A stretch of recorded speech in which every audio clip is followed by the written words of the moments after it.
വായിച്ച ഈ വചനത്തിൻ്റെ ഒരു പശ്ചാത്തലത്തിലേക്ക് വരും മുമ്പ്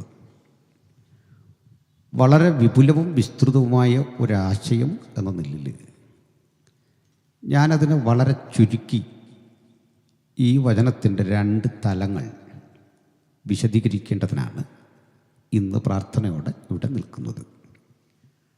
സ്വാതന്ത്ര്യം എന്ന ഒരു കാഴ്ചപ്പാടിൻ്റെ 2 വശങ്ങൾ.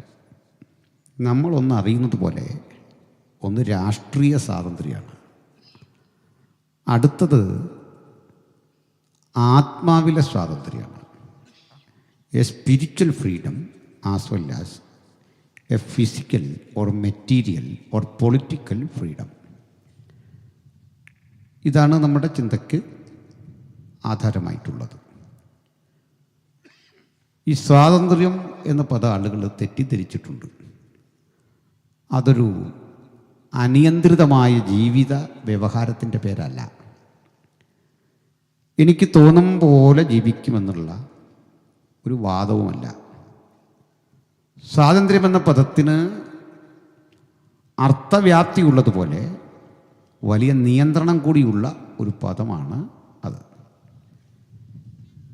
ഒരു ഉദാഹരണം പറഞ്ഞുകൊണ്ട് ആരംഭിക്കാം. ഈ വഴി നിങ്ങൾക്കും എനിക്കുമൊക്കെ ഉള്ളതാണ്. ഈ വഴിയിലൂടെ ഒരു കർഷകൻ അദ്ദേഹം ചെയ്യുന്ന ജോലിയുടെ ഭാഗമായി ഒരു ഏണി ചുമന്നുകൊണ്ട് പോകണം. അതല്ലെങ്കിൽ നമ്മുടെ പോസ്റ്റിൽ KSEBിയിലൊക്കെ ജോലി ചെയ്യുന്ന സഹോദരങ്ങൾ ചിലപ്പോൾ കണ്ടിട്ടുണ്ട് ഒരു വലിയ ഏണി തോളിൽ എന്തിക്കൊണ്ട് പോകുന്നത്. ഇപ്പം നമ്മളെന്താ ചെയ്യണ്ടേ? വണ്ടിയിലൊക്കെ വരുമ്പോൾ നമ്മുടെ ടെലികമ്മ്യൂണിക്കേഷൻ എളുപ്പമാക്കാനാണ് അവർ ചെറിയ അസൗകര്യം നമുക്ക് സൃഷ്ടിക്കുന്നത്. അല്ലെ മൊബൈലിന് റേഞ്ചോ കറണ്ടോ ഒന്നും തത്സമയത്ത് കിട്ടില്ല. ആ ജോലി ചെയ്യുന്നവർ ഒരു നിമിഷം നമ്മുടെ ഫ്രീയായ യാത്രയ്ക്കൊരു ചെറിയ വിഘാതം തരുന്നുണ്ട്. അത് കൂടുതൽ ഗുണത്തിനാണ്. ഓടി വരുന്ന വണ്ടി സ്റ്റോപ്പ് എന്ന് കാണിച്ചൊരു പോലീസ് ഓഫീസർ നിർത്താറുണ്ട്. തോന്നും പോലെ പോകാൻ പറ്റില്ല. അത് നമ്മുടെ ഗുണത്തിനാണ് ആത്യന്തികമായിട്ട്. അപ്പോൾ ഒരു നിയമം അലിഖിതമായോ ലിഖിതമായോ സ്വാതന്ത്ര്യത്തിൻ്റെ ഉപയോഗത്തിലുണ്ട് എന്നാണ് എൻ്റെ അർത്ഥം. ഏണിയും തോളിലെന്തി വരുന്ന ഒരു കർഷകൻ ഈ വഴി പോകുമ്പോൾ അദ്ദേഹം ഉൽപ്പാദിപ്പിക്കുന്ന ഉൽപ്പന്നങ്ങളാണ് നമ്മളെല്ലാം കഴിക്കുന്നത്. കാര്യം നമ്മൾ വില കൊടുക്കുന്നുണ്ടെങ്കിൽ ഉൽപ്പന്നം വേണമല്ലോ. അപ്പോൾ ഇങ്ങനെയുള്ള ആൾ അദ്ദേഹത്തിന് സ്വാതന്ത്ര്യമുണ്ടെന്ന് നമുക്കറിയാം. പക്ഷേ അദ്ദേഹത്തിനൊരു തോന്നൽ വന്നു. തോളിലിങ്ങനെ പിടിച്ചിരിക്കുന്ന ഏണി ആ മനുഷ്യൻ നേരെ വിലങ്ങനെ പിടിച്ചെന്ന് വിചാരിക്കുക. ഇങ്ങനെ വെച്ചിട്ട് ഈ വഴിയോ വരിക എങ്ങനെ ഉണ്ടാവും? നടക്കുമോ? സ്വാതന്ത്ര്യം ഉണ്ടോ? എൻ്റെ ഏണി, എൻ്റെ ശരീരം, എൻ്റെ റോഡ്, ഞാനിങ്ങനെ പോകുന്നെന്ന് പറഞ്ഞാൽ നടക്കുമെന്ന് നടക്കില്ല. സ്വാതന്ത്ര്യം എന്നത് എൻ്റെ സ്വാർത്ഥതകളെ, എൻ്റെ സ്വന്തം കാഴ്ചപ്പാടുകളെ ഒരു നിയന്ത്രണവുമില്ലാതെ ഉപയോഗിക്കാനുള്ള ലൈസൻസ് അല്ല. ആ നിയന്ത്രണം എന്തിനാണ് ആ നിയന്ത്രണം? എന്തൊക്കെയാണ് അനുബന്ധ കാര്യം എന്ന് പറയാൻ എനിക്കൊരു മുഖവുര വേണം. അത് തികച്ചും നമ്മുടെ രാഷ്ട്ര പശ്ചാത്തലത്തിൽ നിന്ന് ആരംഭിക്കുകയാണ്. നമ്മുടെ ഇന്ത്യയുടെ ഒരു പരിസ്ഥിതിയുടെ പശ്ചാത്തലത്തിൽ നിന്ന് ആരംഭിക്കുകയാണ്. എന്തത്? നമ്മളറിയും പോലെ നമ്മുടെ രാജ്യം വ്യത്യസ്തരായ സാമ്രാജ്യ അധിപതികൾ ആധിപത്യം ചെലുത്തി ഭരിച്ചൊരു രാജ്യമാണ്. വ്യത്യസ്ത തരം ഈസ്റ്റ് ഇന്ത്യ കമ്പനികൾ. ഈസ്റ്റ് ഇന്ത്യ കമ്പനി ബ്രിട്ടൻ്റെ മാത്രമല്ല, പോർച്ചുഗീസ് ഉണ്ട്, ഫ്രഞ്ചുണ്ട്, ഡച്ചുണ്ട്. ഈ കമ്പനികളെല്ലാം ഉണ്ടായിരുന്നു. നമ്മൾ അറിയുന്നൊരു കാലത്തിലെ ആദ്യത്തെ ഇവിടേക്ക് വന്ന വിദേശികൾ പോർച്ചുഗീസുകാരാണ്. അവസാനം പോയതും പോർച്ചുഗീസുകാരാണ്. ആദ്യം വന്നവരാണ് അവസാനം പോയത്. 61-ലാണ് അവർ പോകുന്നത്, 47-ലല്ല. 47 ഇന്ത്യക്ക് സ്വാതന്ത്ര്യം കിട്ടിയെന്ന് പറയുമ്പോഴും ആ ഇന്ത്യയിൽ നമ്മുടെ കോഴിക്കോടിനപ്പുറത്ത് കണ്ണൂരിന് പോകുന്ന വഴിക്കൊരു സ്ഥലമുണ്ട്, മാഹി, മയ്യഴി, മുകുന്ദൻ്റെ മയ്യഴി പുഴയുടെ തീരങ്ങളിൽ എന്നൊരു ഗ്രന്ഥമുണ്ട്. ആ ഗ്രന്ഥവും ആ പശ്ചാത്തലവും മയ്യഴി എന്ന നദി ഒഴുകുന്നതുമായ സ്ഥലം നമ്മുടെ അല്ലായിരുന്നു, ഇന്ത്യയുടെ അല്ലായിരുന്നു. നമ്മൾ അവരോട് പറഞ്ഞു ഞങ്ങളുടെ സ്ഥലം തിരിച്ചറിയണം. അത് ഫ്രഞ്ച് കോളനി ആയിരുന്നു. അവർ തരില്ല. നമ്മൾ വാറ് നടത്തി ആയുധം ഉപയോഗിച്ച് യുദ്ധം ചെയ്ത് അത് പിടിക്കുകയായിരുന്നു. ഒരു മലയാളിയാണ് നേതൃത്വം കൊടുക്കുന്നത്. അങ്ങനെ 61 അത് ഇന്ത്യയുടെ ഭാഗമാകുന്നത്. പക്ഷേ ഇപ്പോഴും അത് കേരളമല്ല. അതുകൊണ്ടാണ് മാഹിയിൽ പെട്രോളിന് വില കുറച്ച് കിട്ടുന്നതും മദ്യം സുലഭമായി വിൽക്കുന്നതൊക്കെ. അത് കേരളത്തിലെ നിയമമല്ല ഇവിടെ ബാധകം. എന്തിനാ പറഞ്ഞത്? നമ്മുടെ രാജ്യത്ത് ആദ്യം വന്നത് പോർച്ചുഗീസുകാരാണ്. അതിനു മുമ്പുള്ള യാത്രയൊക്കെ പരിമിതമാണ്. ശ്രദ്ധേയമായ ഒരു രാഷ്ട്രം, നമ്മുടെ രാഷ്ട്രത്തെ വിഴുങ്ങാൻ വന്നത് പോർച്ചുഗീസുകാരാണ്. അവർ കൊണ്ടുവന്നാണ് നമ്മളറിയുന്ന ഈ കശുവണ്ടി, അവർ കൊണ്ടുവന്നാണ് കപ്പ, അതൊക്കെ അങ്ങനെ കൊണ്ടുവന്ന സാധനങ്ങളാണ്. അത് ഇവിടുത്തെ മണ്ണിൽ നന്നായി വളർന്നു. തൃശ്ശൂരുകാരായ നിങ്ങൾ ഇതൊക്കെ കൃഷി ചെയ്യുന്നവരല്ലേ. പോർച്ചുഗീസുകാർക്ക് വേറെ ശേഷം പിന്നെയും ഈസ്റ്റ് ഇന്ത്യ കമ്പനികൾ വന്നു. അതിലേറ്റവും പ്രബലരാണ് ബ്രിട്ടീഷ് ഈസ്റ്റ് ഇന്ത്യ കമ്പനി. 1600-കളിൽ ബംഗാളിൽ നിന്ന് സിറാജുദ്ദൗളയെ തോൽപ്പിച്ചവർ കഴിയുക. ഘട്ടം ഘട്ടമായിട്ട് ഇന്ത്യ അവർ പിടിച്ചെടുത്തു. മുഴുവൻ ഇന്ത്യയും പിടിച്ചു. അപ്പോൾ ഈ ഡച്ച് കോളനിയും ഒക്കെ ഇങ്ങനെ ഒറ്റപ്പെട്ട് കിടപ്പുണ്ട്. കുളച്ചൽ യുദ്ധം വഴി ഡച്ചുകാരും തോറ്റു. അവസാനം ഡച്ചുകാർ തോക്കുന്നത് കേരളത്തിലെ കുളച്ചൽ യുദ്ധത്തിലാണ്. ഞാൻ ഈ സ്വാതന്ത്ര്യം എന്ന പദം പറയാനാണ്. ആദ്യം ഇന്ത്യക്കാർ ഈ ബ്രിട്ടീഷുകാരോട് ഒട്ടി നിന്നു. ബ്രിട്ടീഷുകാരോട് ഒട്ടി നിന്ന് ബ്രിട്ടീഷുകാർ ഇന്ത്യക്ക് ചൂഷണം ചെയ്തു. അവരെടുത്ത ഉൽപ്പന്നങ്ങളൊക്കെ കൊണ്ടുപോയി. തദനന്തരം ബ്രിട്ടീഷുകാരും ഇന്ത്യക്കാരും തമ്മിൽ കലഹം മൂത്ത് വലിയ പ്രശ്നമായി. വാസ്തവത്തിലൊരു നല്ല സ്വാതന്ത്ര്യ സമരം നടക്കുന്ന 1857 അല്ല. കുട്ടികൾ പഠിക്കുന്ന 1ാം സ്വാതന്ത്ര്യ സമരം എന്നൊക്കെയുള്ള അത്ര ശരിയായ ഒരു പ്രയോഗമല്ല. ഇന്ത്യക്കൊരു സ്വാതന്ത്ര്യം എന്ന ചിന്ത വരുന്നത് 1885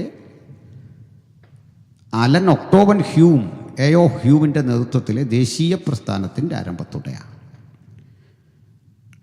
ഇവിടെ എന്തിനെത്തരം പറഞ്ഞേ? ബ്രിട്ടീഷുകാർ ഇന്ത്യയിൽ വരുമ്പോൾ ഒരു കാഴ്ച കണ്ടു. അവർ കച്ചവടത്തിന് വരുമ്പോൾ ഇന്ത്യ എന്ന സ്ഥലം, ഇവിടെയുള്ള മനുഷ്യർ വ്യത്യസ്തങ്ങളായ ആചാരാനുഷ്ഠാനങ്ങളുടെ നൂലാമാലകളിലൂടെ സഞ്ചരിക്കുന്നു. ഇത് നമ്മൾ തൊടാൻ പാടില്ല. നമ്മൾ അവിടെ കയറി സ്പർശിച്ചാൽ നമ്മുടെ കച്ചവടം മുടങ്ങും. നമ്മളെന്തിനു വന്നാണ്? വ്യാപാരത്തിന്. അതുകൊണ്ട് അവരുടെ ആചാരം, അവരുടെ അനുഷ്ഠാനമൊക്കെ അങ്ങനെ നടക്കട്ടെ. ബ്രിട്ടീഷുകാർ ഒരു കാര്യം കൂടി ഉറപ്പിച്ചു: ഒരു കാരണവശാലും നമ്മുടെ മതമോ വിശ്വാസമോ ഒന്നും ഇവിടെ പ്രചരിപ്പിക്കരുത്. ഇത് ചിലർക്കൊരു പുതിയ അറിവായിരിക്കും. ബ്രിട്ടീഷുകാർ ഒരിക്കലും അവരുടെ ആധ്യാത്മികത, ക്രിസ്ത്യാനിറ്റി പ്രചരിപ്പിക്കാൻ ഒരു ശ്രമവും നടത്തിയിട്ടില്ല. ബ്രിട്ടീഷുകാർക്ക് അങ്ങനെ ഒരു ലക്ഷ്യവുമില്ല. ഉണ്ടായിരുന്നെങ്കിൽ, ബലം പ്രയോഗിച്ചു ക്രിസ്ത്യാനിറ്റി സ്ഥാപിക്കാനായിരുന്നെങ്കിൽ അവർക്കൊരു പ്രയാസവുമില്ല. അതിനുള്ള ശേഷിയുണ്ട്. എന്തായാലും തെളിവ് നമ്മൾ ആ കാലത്ത് ഇന്ത്യയുടെ ചരിത്രം പരതിയാൽ മനസ്സിലാവും. ഇവിടേക്ക് മിഷനറിമാർക്ക് ബ്രിട്ടീഷുകാർ വിസ കൊടുക്കില്ല എന്നും വേണ്ട. അവിടെ ആഗ്രഹിക്കുന്നവരൊക്കെ പറയും വേണ്ട. ഇന്ത്യൻ മിഷന്റെ, ഇന്ത്യയിലെ മിഷണറി പ്രവർത്തനങ്ങളുടെ പിതാവെന്ന് വിളിക്കുന്നൊരു മാന്യദേഹമുണ്ട്. നിങ്ങളറിയും, വില്യം കേരി. ഈ വില്യം കേരി 1893 ഇന്ത്യയിൽ വരിക. അദ്ദേഹം 1893 വരുമ്പോൾ അദ്ദേഹത്തിന് ഇവിടെ പ്രവർത്തിക്കാൻ വരാൻ കഴിയില്ല എന്ന് മാത്രമല്ല, അദ്ദേഹം വന്നത് ബ്രിട്ടീഷ് വിസയിലല്ല. ഡച്ചുകാർക്ക് ആധിപത്യമുള്ളൊരു സ്ഥലത്ത് അദ്ദേഹം വരിക ചെയ്തത്. ഡച്ചുകാരുടെ സഹായത്തല്ല വരുന്നത്. അദ്ദേഹം ബ്രിട്ടീഷുകാരനാണ്. ബ്രിട്ടീഷുകാർ വിസ കൊടുക്കാതെ വില്യംകേരി 3 മാസം കടലിൽ കപ്പലിൽ അലഞ്ഞു.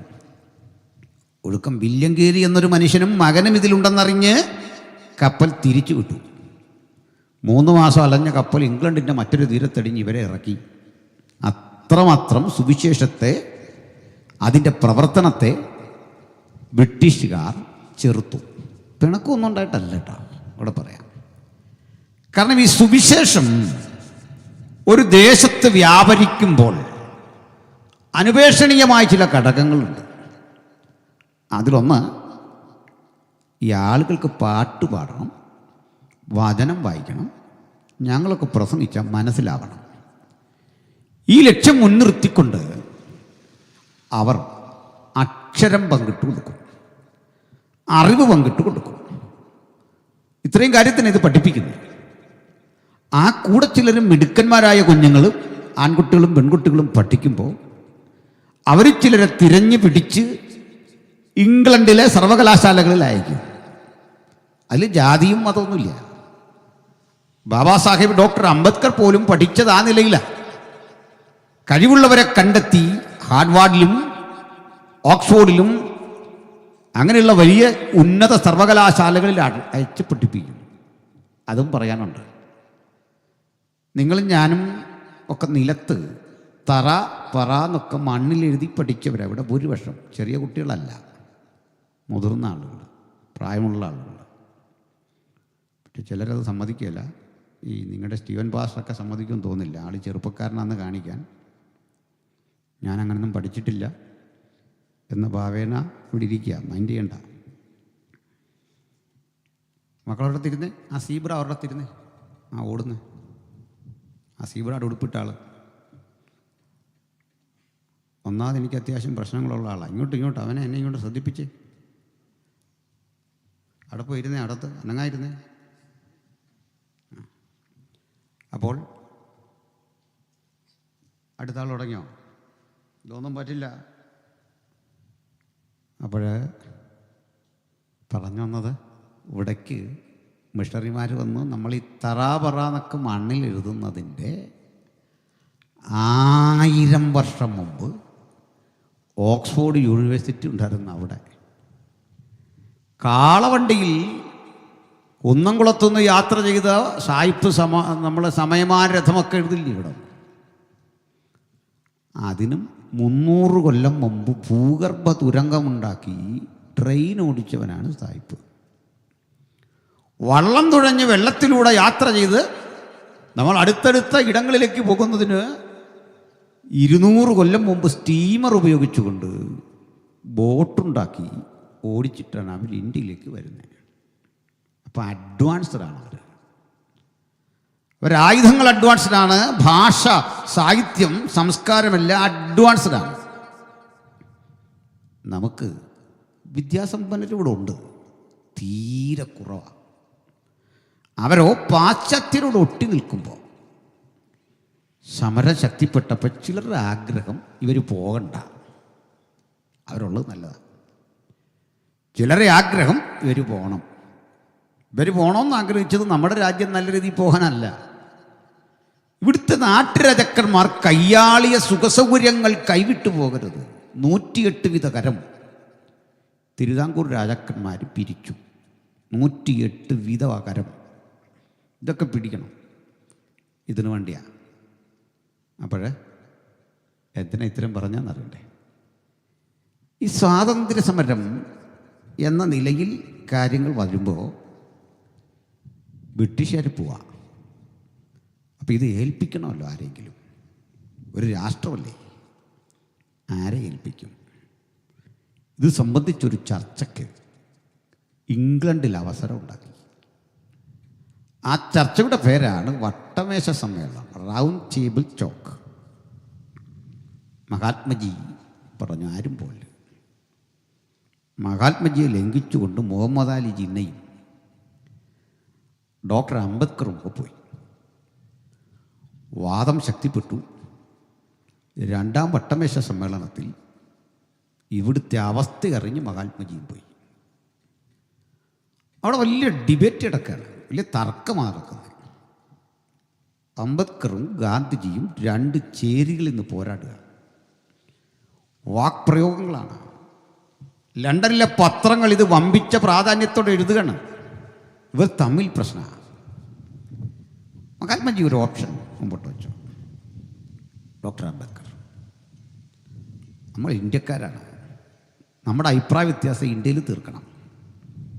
തൽക്കാലം നമ്മുടെ രാഷ്ട്രത്തിൻ്റെ ഉന്നതിക്ക് വേണ്ടി ഒറ്റക്കെട്ടായി നിന്ന് ഈ പാശ്ചാത്യ ശക്തിയെ തുരത്തണം. എൻ്റെ കൂടെ നിങ്ങൾ നിൽക്കുക. നല്ല രാജ്യമാണ്, അതാണ് ശരിയും. അംബേദ്കർ തിരിച്ചൊരു കാര്യം പറഞ്ഞു. മിസ്റ്റർ ഗാന്ധി, അങ്ങെന്താ പറഞ്ഞേ? നമ്മുടെ രാജ്യം? മിസ്റ്റർ ഗാന്ധി, എനിക്കെവിടെ രാജ്യം? നിങ്ങൾ പറഞ്ഞ നമ്മുടെ രാജ്യത്ത് മഹർ എന്നറിയപ്പെടുന്ന എൻ്റെ കമ്മ്യൂണിറ്റി എങ്ങനെ യാത്ര ചെയ്യുന്നറിയണ്ടേ? അരയിലൊരു ചൂല്, കഴുത്തിൽ ഒരു ചെറിയ മൺകുടം, ഇതില്ലാതെ പോകാൻ പറ്റില്ല. ഇതെന്തിനാ അറിയോ?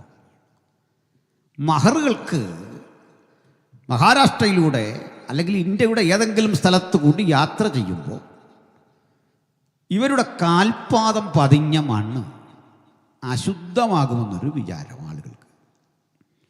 അതുകൊണ്ട് കാൽപാദം ഇങ്ങനെ പതിഞ്ഞു പോയാൽ അതിലെ വരേണ്യരായ മനുഷ്യർ പോകുമ്പോൾ ഇവരുടെ കാല് തൊട്ട് അശുദ്ധമായ ഇടത്ത് മറ്റുള്ള മനുഷ്യന് പോകാൻ മടി. ഇപ്പം ഇവരെന്ത് ചെയ്യണം? ഈ കാൽപാദം പതിയണമെന്നില്ല, ചിലപ്പോൾ പതിയും, മണ്ണൊക്കെ ആണെങ്കിൽ പതിയും. എന്നിട്ട് നമ്മുടെ ഈ ആത്മീയാത്രയുടെ പാഠ്യപുസ്തകത്തെ കാണുന്ന പോലെ രണ്ട് കാൽപാദം കാണും. അങ്ങനെയുള്ളൊരു പാഠ്യപുസ്തകമില്ലേ? അപ്പോൾ ഇത് തിരിഞ്ഞു നിന്ന് അപ്പോഴേ തൂക്കണം. ഈ പാട് മായ്ച്ചേ പോകാവൂ. എന്തൊരു തമാശയാണ് നിങ്ങൾ ആലോചിച്ച്. രണ്ട്, ഉമിനീരുൽപ്പാദിപ്പിക്കപ്പെട്ടു പോയ മനുഷ്യനെവിടെങ്കിലും തുപ്പുമല്ലോ. അതൊരു നിരന്തര പ്രക്രിയയൊന്നുമല്ല.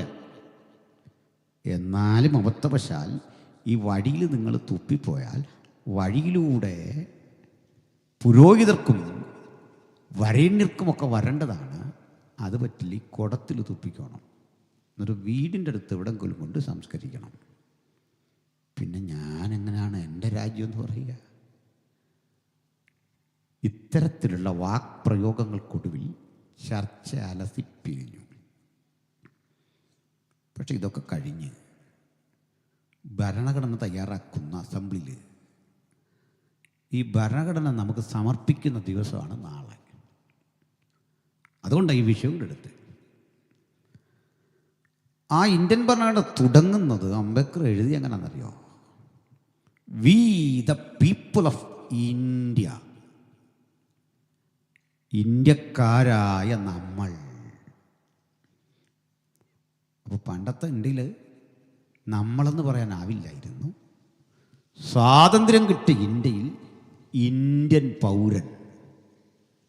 അപ്പോൾ മഹറുകളോ ആദിവാസികളോ ദലിതുകളോ പിന്നോക്കരോ ആരുമാകട്ടെ, we the people of India എന്ന് ഇന്ത്യക്കാരനെ പറയിപ്പിച്ച ഗ്രന്ഥത്തിൻ്റെ പേരാണ് ഭരണഘടന. ആ ഭരണഘടന 19ാമതൊരു ആർട്ടിക്കിളുണ്ട്. ആ ആർട്ടിക്കിൾ നമുക്ക് തരുന്ന സ്വാതന്ത്ര്യമാണ് ഇഷ്ടപ്പെട്ട വിശ്വാസം സ്വീകരിക്കാൻ.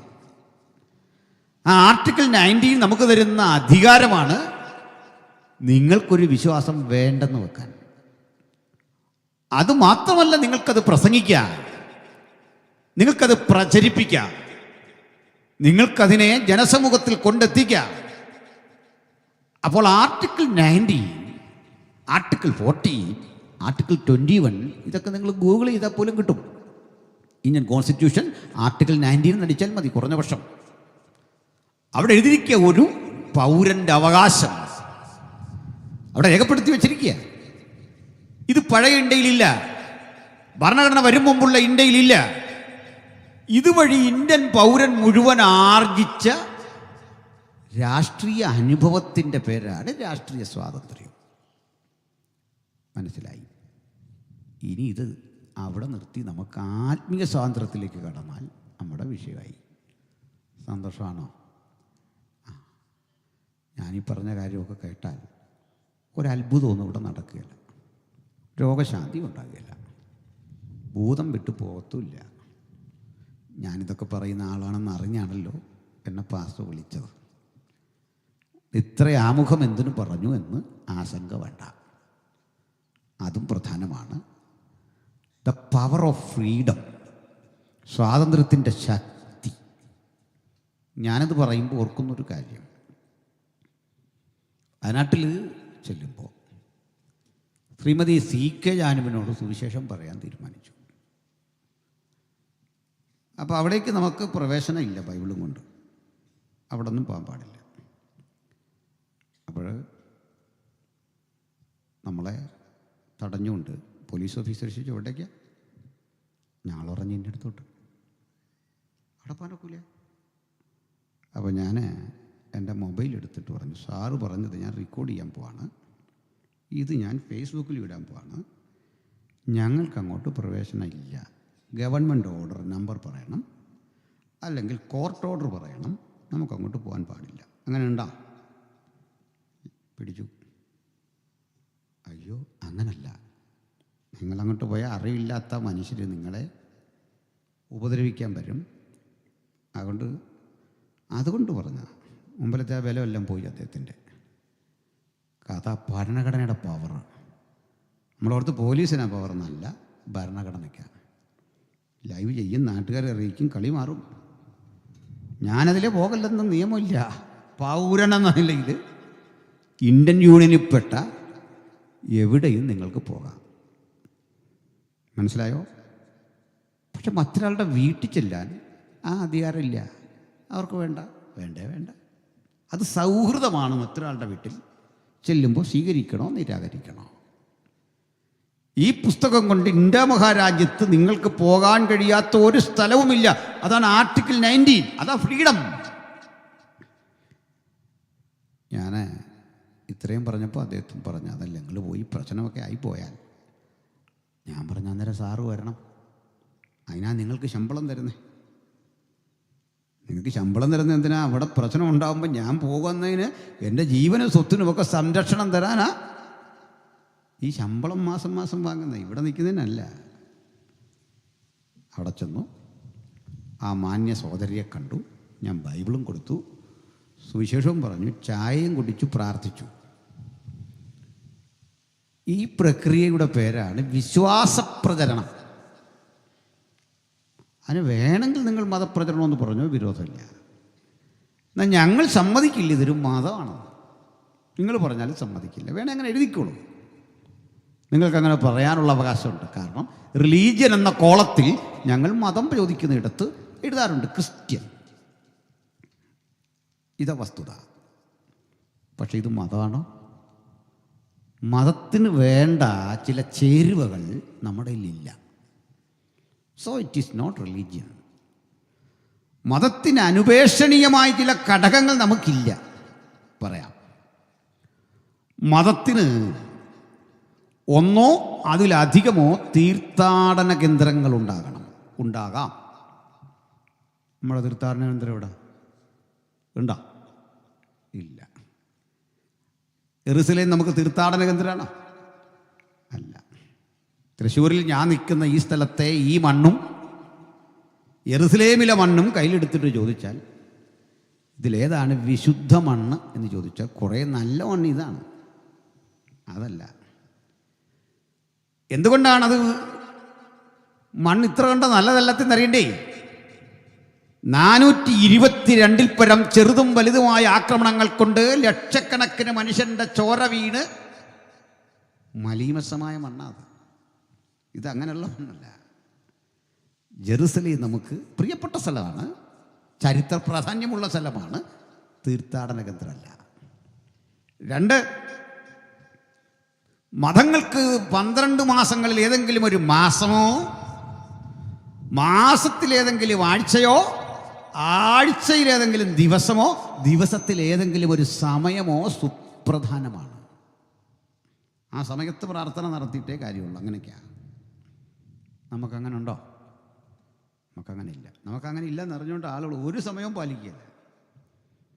നമുക്കൊരു സമയവും വിശുദ്ധമല്ല. അപ്പോൾ ഭൂമിയിൽ നമുക്ക് രണ്ടാമത്തെ കാരണം പറഞ്ഞു, നിർദ്ദിഷ്ടമായൊരു സമയക്രമമില്ല.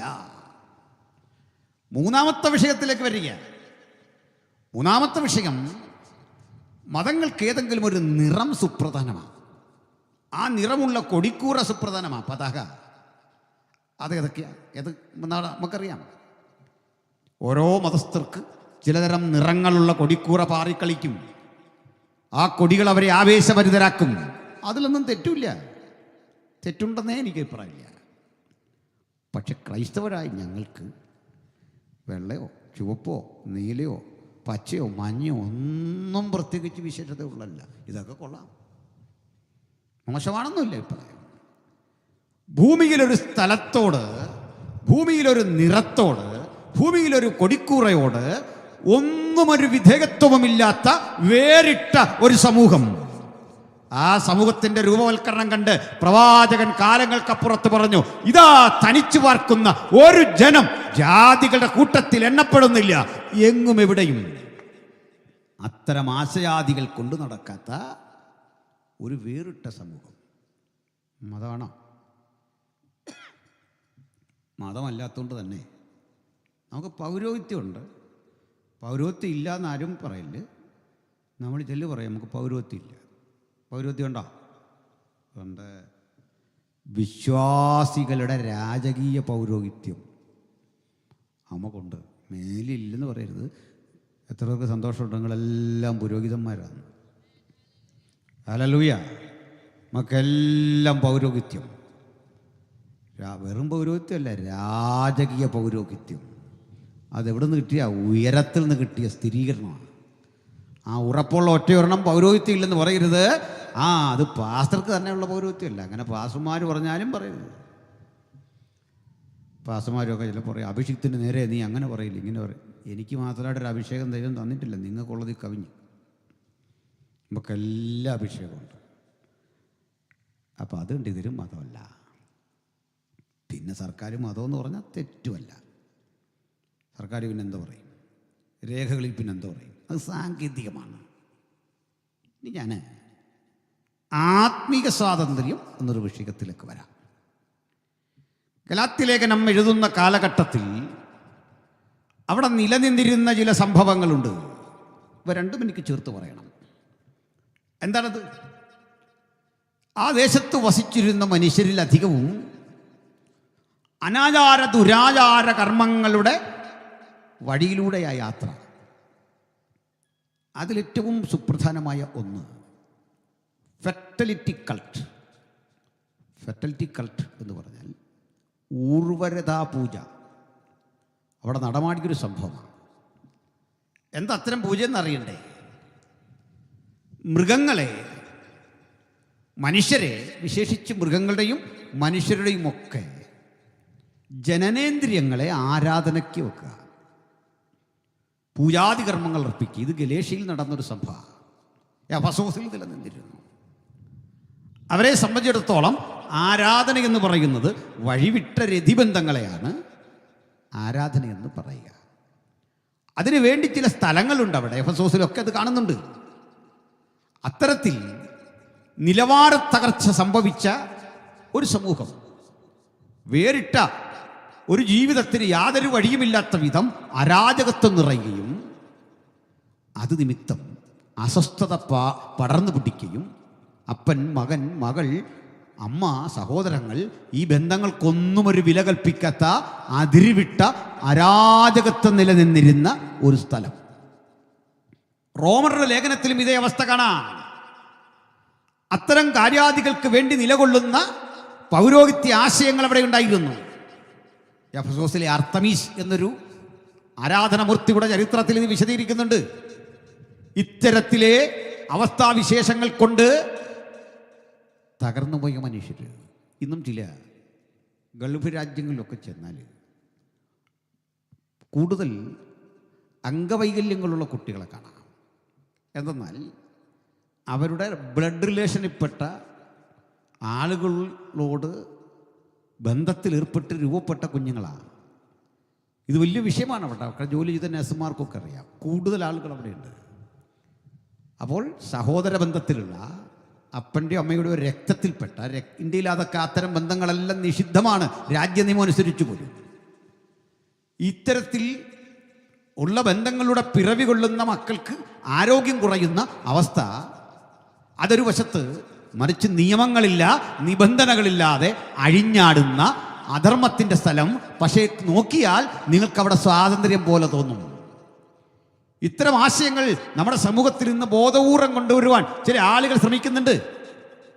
സ്വാതന്ത്ര്യം ഇത് പറഞ്ഞ് പഠിപ്പിക്കുക, നിരീശ്വരവാദ ചിന്തകളിലൊക്കെ ഈ ആശയങ്ങൾ കടത്തിവിടുക, ആരും ഞങ്ങളെ ധാർമ്മികത പഠിപ്പിക്കേണ്ട എന്ന് പറഞ്ഞുകൊണ്ട് അനാത്മികവും ദുരാചാരങ്ങളും നിറഞ്ഞ വഴിവിട്ട ജീവിത ബന്ധങ്ങളെ അങ്ങനെ പ്രോത്സാഹിപ്പിക്കുന്ന ഇസങ്ങൾ ശക്തിപ്പെടുക, അത്തരം ധർമ്മശാസ്ത്രങ്ങൾ ശക്തിപ്പെടുക.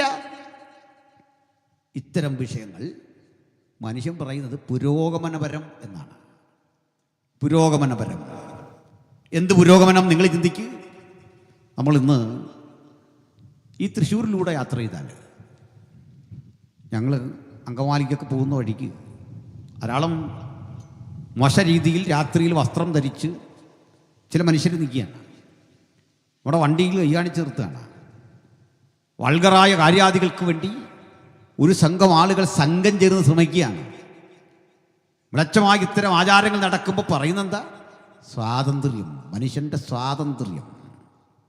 സ്വാതന്ത്ര്യത്തിന് അത്തരം പരികൽപ്പനകൾ കൊടുക്കവേ ഇങ്ങനെ രോഗം, ദുഃഖം, പ്രയാസങ്ങൾ, അരാജകത്വം കൊടികുത്തി വാഴുമ്പോൾ അതിനകത്ത് ദൈവസഭ കൊണ്ട് എസ്റ്റാബ്ലിഷ് ചെയ്ത റിഫോർമേഷൻ്റെ, നവോത്ഥാനത്തിൻ്റെ സന്ദേശത്തിൻ്റെ പേരാണ് സുവിശേഷം.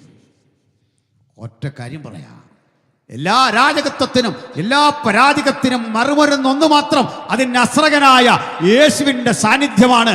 ഈ ഇരുട്ടുകളെ, ഈ അരാജകത്വത്തെ, ഈ അന്ധതയെ മാറ്റി അവനെ മനുഷ്യനാക്കുന്ന പ്രക്രിയ, അതാണ് സുവിശേഷം. ആ സുവിശേഷത്തിൻ്റെ ആത്മാവ് ഹൃദയത്തിൽ വസിക്കുന്ന നമുക്ക് ഒരേ സ്വരത്തിൽ, ഒരേ ശബ്ദത്തിൽ അതിൻ്റെ ഉള്ളടക്കങ്ങളെ ഭയരഹിതമായി ഈ ദേശത്തോട് പ്രഖ്യാപിക്കുക. മറ്റൊരുവരിലും രക്ഷയില്ല. നാം രക്ഷിക്കപ്പെടുവാൻ ആകാശത്തിന് കീഴിൽ മനുഷ്യരുടെ ഇടയിൽ നൽകപ്പെട്ട ഒരേ ഒരു നാമം യേശു ക്രിസ്തുവിൻ്റെ സുവിശേഷം. ഈ സുവിശേഷം റോമിനെ മാറ്റി. ഈ സുവിശേഷം ഗലേഷ്യയെ മാറ്റി. റോമക്കാരോട് പറയുക, റോമക്കാരെ, നിങ്ങൾ വന്ന പശ്ചാത്തലം അറിയാം.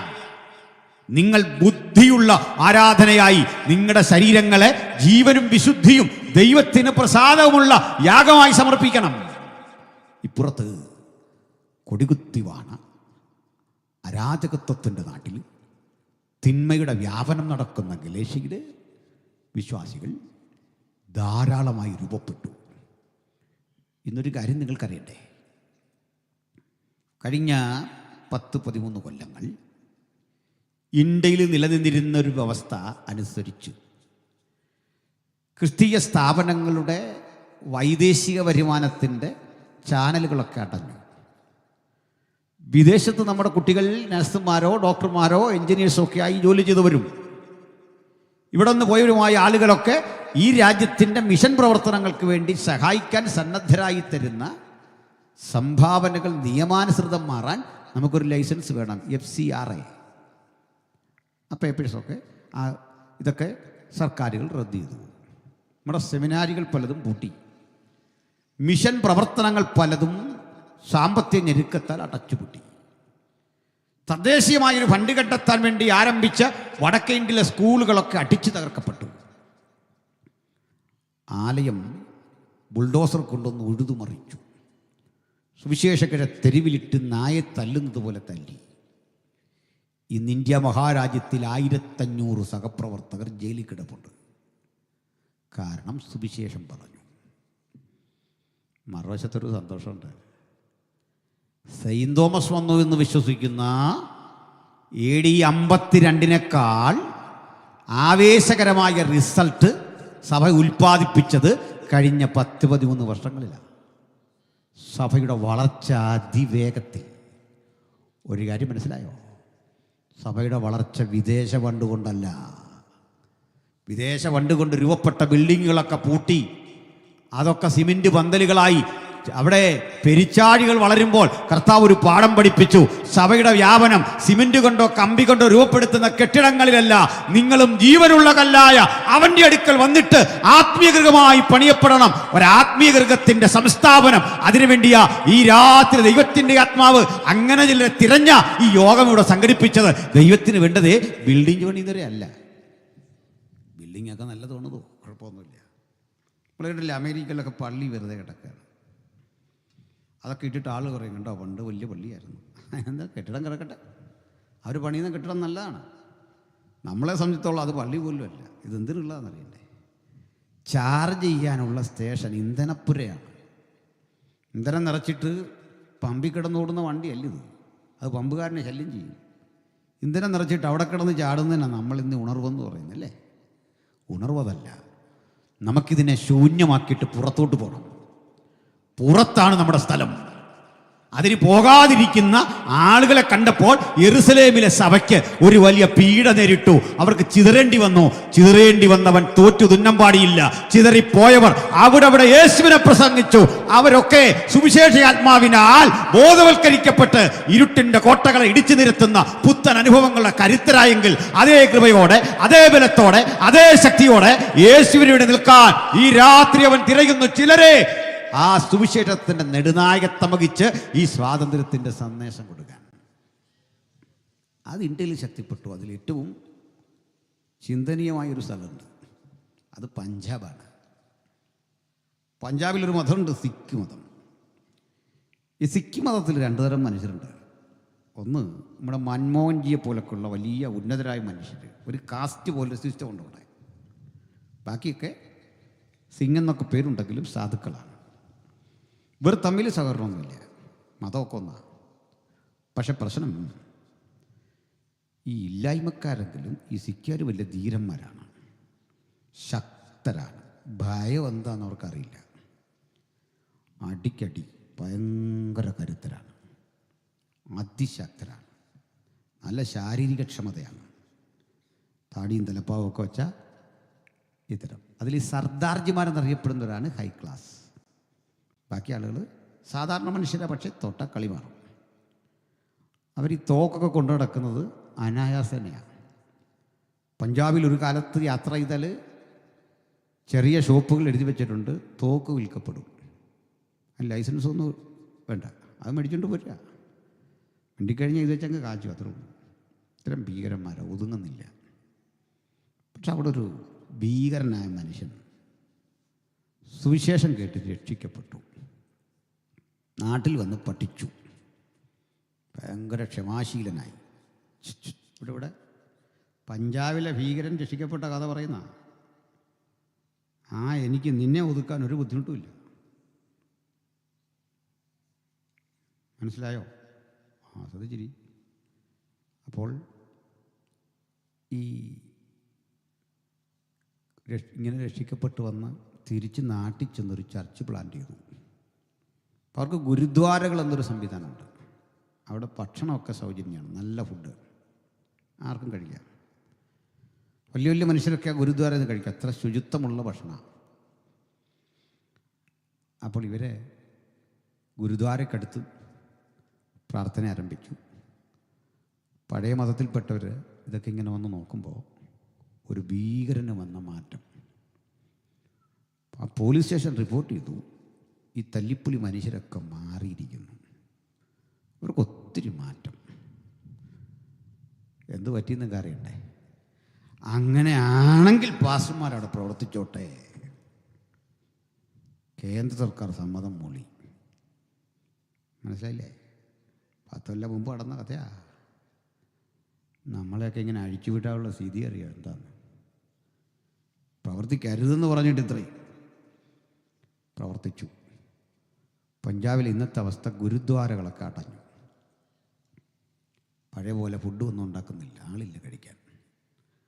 ആളുകളിൽ വമ്പിച്ചൊരു ജനാവലി യേശുവിനെ രക്ഷകനായി സ്വീകരിച്ചു. ഉണർവിൻ്റെ താപജാലകൾ ആളിക്കത്തുന്ന ഇടമായി ഇന്ത്യയിൽ പഞ്ചാബ് മാറി. പഞ്ചാബ് ഒരു കാലത്ത് അടയാളപ്പെടുത്തിയത് ഭീകരതയുടെ നാടായിട്ടാണ്.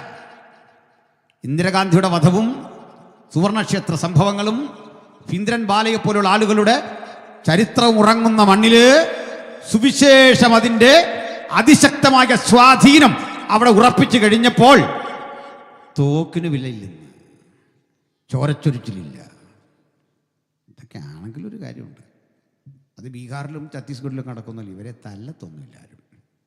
എന്താ തല്ലാത്തതെന്ന് അറിയാം? തല്ലാത്തതിന് പഴയ ഓർമ്മയുണ്ട്. ഒരുത്തൻ വയലൻ്റായ കളി മാറും. പഴയ പേടി, ആ പഴയ ഭയം കിടപ്പുണ്ട്. ഇത് ആരാന്നാ വിചാരം? എൻ്റെ നാട്ടിൽ ഒരു ചങ്ങാതി ഉണ്ടായിരുന്നു. സർക്കിളിൻ്റെ കൈ തല്ലിയൊടിച്ച മനുഷ്യനാണ്. അതുപോലത്തെ ഒരു വലിയ ഗുണ്ടാപ്പണി. ഒരു ദിവസം സുവിശേഷം കേട്ട് രക്ഷിക്കപ്പെട്ടു.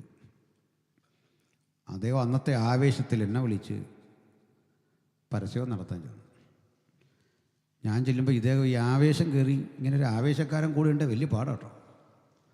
പുള്ളി കയറി അടിച്ച് തകർക്കുകയും കുറേ അങ്ങ് സംസാരിക്കുക.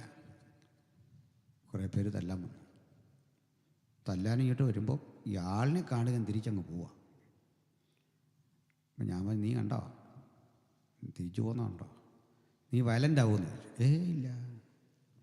ഞാനവനെ ഇങ്ങനെ നിർത്തിച്ച് പറഞ്ഞോ, ഇതാണ് വന്ന മാറ്റം. നിങ്ങൾ തല്ലിക്കോ, അവനെ തല്ലിയിട്ട് പോയാൽ മതി, വന്നല്ലേ.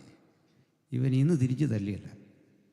തല്ലാത്തിൻ്റെ കാരണം അവൻ പഠിച്ച സുവിശേഷത്തിൻ്റെ ശക്തിയാണ് ക്ഷമ. അതെവിടെ വരെ അന്നറിയണ്ടേ? ക്രൂശിലെ മരണത്തോളം അത്രയും ക്ഷമിക്കാൻ കഴിയുന്ന ക്ഷമയുടെ ആഴമാണ് സുവിശേഷത്തിൻ്റെ ശക്തി.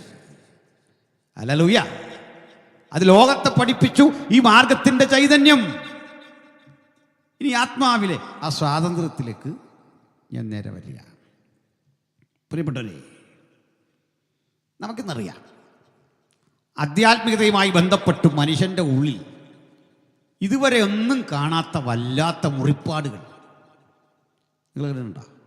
നമ്മളിപ്പോൾ ഒരു യോഗം നടത്തുക, നമ്മളെന്തോ വലിയ തെറ്റ് ചെയ്യാൻ നിൽക്കുന്ന പോലെ ആളുകൾ കാണുക. വഴിയൂടെ പോകുന്നൊരു സുവിശേഷകനെ തടഞ്ഞു നിർത്തിയിട്ട് ഇയാളിനി അരി വാങ്ങാൻ പോകണോ റേഷൻ മേടിക്കാൻ പോകണോ എന്നൊന്നും അറിയണ്ട, മതപരിവർത്തനം തടയുക. അതൊക്കെ വഴിയെ പോകാൻ വയ്യ. അതാ അലഹബാദ് ഹൈക്കോടതി വെച്ച് ബൈബിൾ കൊണ്ടുപോകാൻ എന്താ തടസ്സം? നമ്മൾ എങ്ങോട്ട് പോയാലും വിശ്വാസിയുടെ വീട്ടിച്ചാലും പ്രശ്നം. നമ്മുടെ കയ്യിൽ ബോംബുണ്ടോ? നമ്മുടെ കയ്യിൽ ആയുധമുണ്ടോ? ഇതൊന്നുമില്ല. ഇത്ര വെറുപ്പോടെ, ഇത്ര നികൃഷ്ടമായി നമ്മെ കണ്ട് ഒരു മനുഷ്യൻ്റെ വില പോലും കൽപ്പിക്കാത്ത വിധത്തിൽ യേശുവിൻ്റെ അനുഗാമികളെ ചെറുതാക്കി കാണിക്കുമ്പോൾ നിങ്ങൾക്ക് ദുഃഖമൊന്നും വേണ്ട. ഇത് നമ്മുടെ ഗുരു പഠിപ്പിച്ചതാണ്. ഞാനതിനൊരു വസ്തുത പറയാം. നമ്മുടെ ഇലക്ഷൻ കഴിഞ്ഞു. ഈ ഇലക്ഷനിൽ സ്ഥാനാർത്ഥികൾ നമ്മോട് ഒന്ന് പറഞ്ഞ കാര്യങ്ങളുണ്ട്. എന്തൊക്കെയാണ്? ലൈറ്റ്, റോഡ്, വെള്ളം, വെളിച്ചം, ഇതൊക്കെയല്ലേ? കാർഡ് BPL ആക്കാവുന്നു, ഇതൊക്കെയല്ലേ പറഞ്ഞേ? കഴിഞ്ഞ തവണ ഇത് പറഞ്ഞു. ഇവർ വരുമ്പോൾ നമ്മളെന്താ പറയുന്നത്? ഈ വാഗ്ദാനമേ ഉള്ളൂ, പിന്നൊന്നുമില്ല. ഇത് ചുമ്മാ പറയുന്ന. നമ്മൾ നന്ദി കട കാണിക്കുന്നത്. ഈ വഴിയെല്ലാം അവരുണ്ടാക്കിയതാണ്, ഈ വെളിച്ചം എല്ലാവരും ഇട്ട് തന്നാ. ഇതെല്ലാം ആസ്വദിച്ചാൽ നമ്മൾ പറയുന്നത് ഇതിനകത്ത് കാര്യമില്ല, ഇവരൊന്നും കൊള്ളത്തില്ല, നന്ദി കട പറയുന്നത്.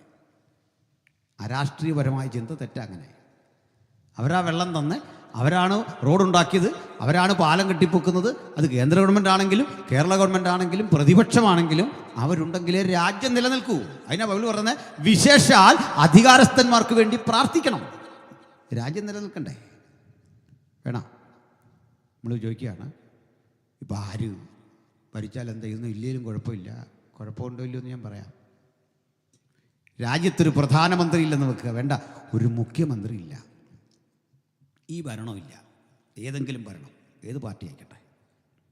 ഇങ്ങനൊരു ഭരണമില്ലാത്ത അവസ്ഥയ്ക്കൊരു പേര് പറയും അരാജകത്വം. രാജാവില്ലാത്ത അവസ്ഥയെന്ന് അതിൻ്റെ അർത്ഥം. പിന്നെ ഈ നാട് ഭരിക്കുന്ന ആരാന്നറിയോ? ഗുണ്ടകളാണ്. യോഗം കഴിഞ്ഞ് പോക്ക് കിടക്കില്ലെന്ന്. ഭരണം ഉള്ളതുകൊണ്ടാണ്, അല്ലെങ്കിൽ ഭരണകൂടം ഉള്ളതുകൊണ്ടാണ് നിങ്ങൾ സ്വസ്ഥതയോടെ ഈ യാത്ര ചെയ്യുന്നത്. നിങ്ങളുടെ പണത്തിന് മൂല്യമുണ്ടാവില്ല, ഗുണ്ടകൾ പിടിച്ചു മേടിക്കും. ഉൽപ്പന്നത്തിന് വിലയുണ്ടാവില്ല, അവൻ തീരുമാനിക്കും. ഗുണ്ടാ രാജാവ് ഭരിക്കാതിരിക്കാനാ നമ്മൾ ഈ വോട്ട് ചെയ്യുന്നത്. ജനാധിപത്യം എന്താണെന്ന് മനസ്സിലായില്ലേ? ആ, എന്തിനാ ഇത്രയും പറഞ്ഞേ? ഇതൊക്കെ ആവശ്യമാണ്. പക്ഷെ ഒരു ജനപ്രതിനിധി ആയി മത്സരിക്കുന്ന MLA ആകാൻ ആഗ്രഹിക്കുന്ന ഒരാൾ നമ്മുടെ അടുത്തൊന്ന് പ്രസംഗിക്കുക, റോഡൊന്നും പുതിയതില്ലാവൻ നിങ്ങൾ കരുതണ്ട, വെള്ളവും ഇല്ല, വെളിച്ചവും ഉണ്ടാകത്തില്ല, അതുപോലെ ഭക്ഷ്യക്ഷാമം ഉണ്ടാകും, കഷ്ടപ്പാടുണ്ടാകും, ഇതൊക്കെ ഞാൻ നിങ്ങൾക്ക് ഉറപ്പായിട്ട് ചെയ്തു തരാമെന്ന് പറഞ്ഞാൽ നിങ്ങൾ വോട്ട് ചെയ്യുമോ? ഇതൊക്കെ ഇതെന്ത് പറ്റി?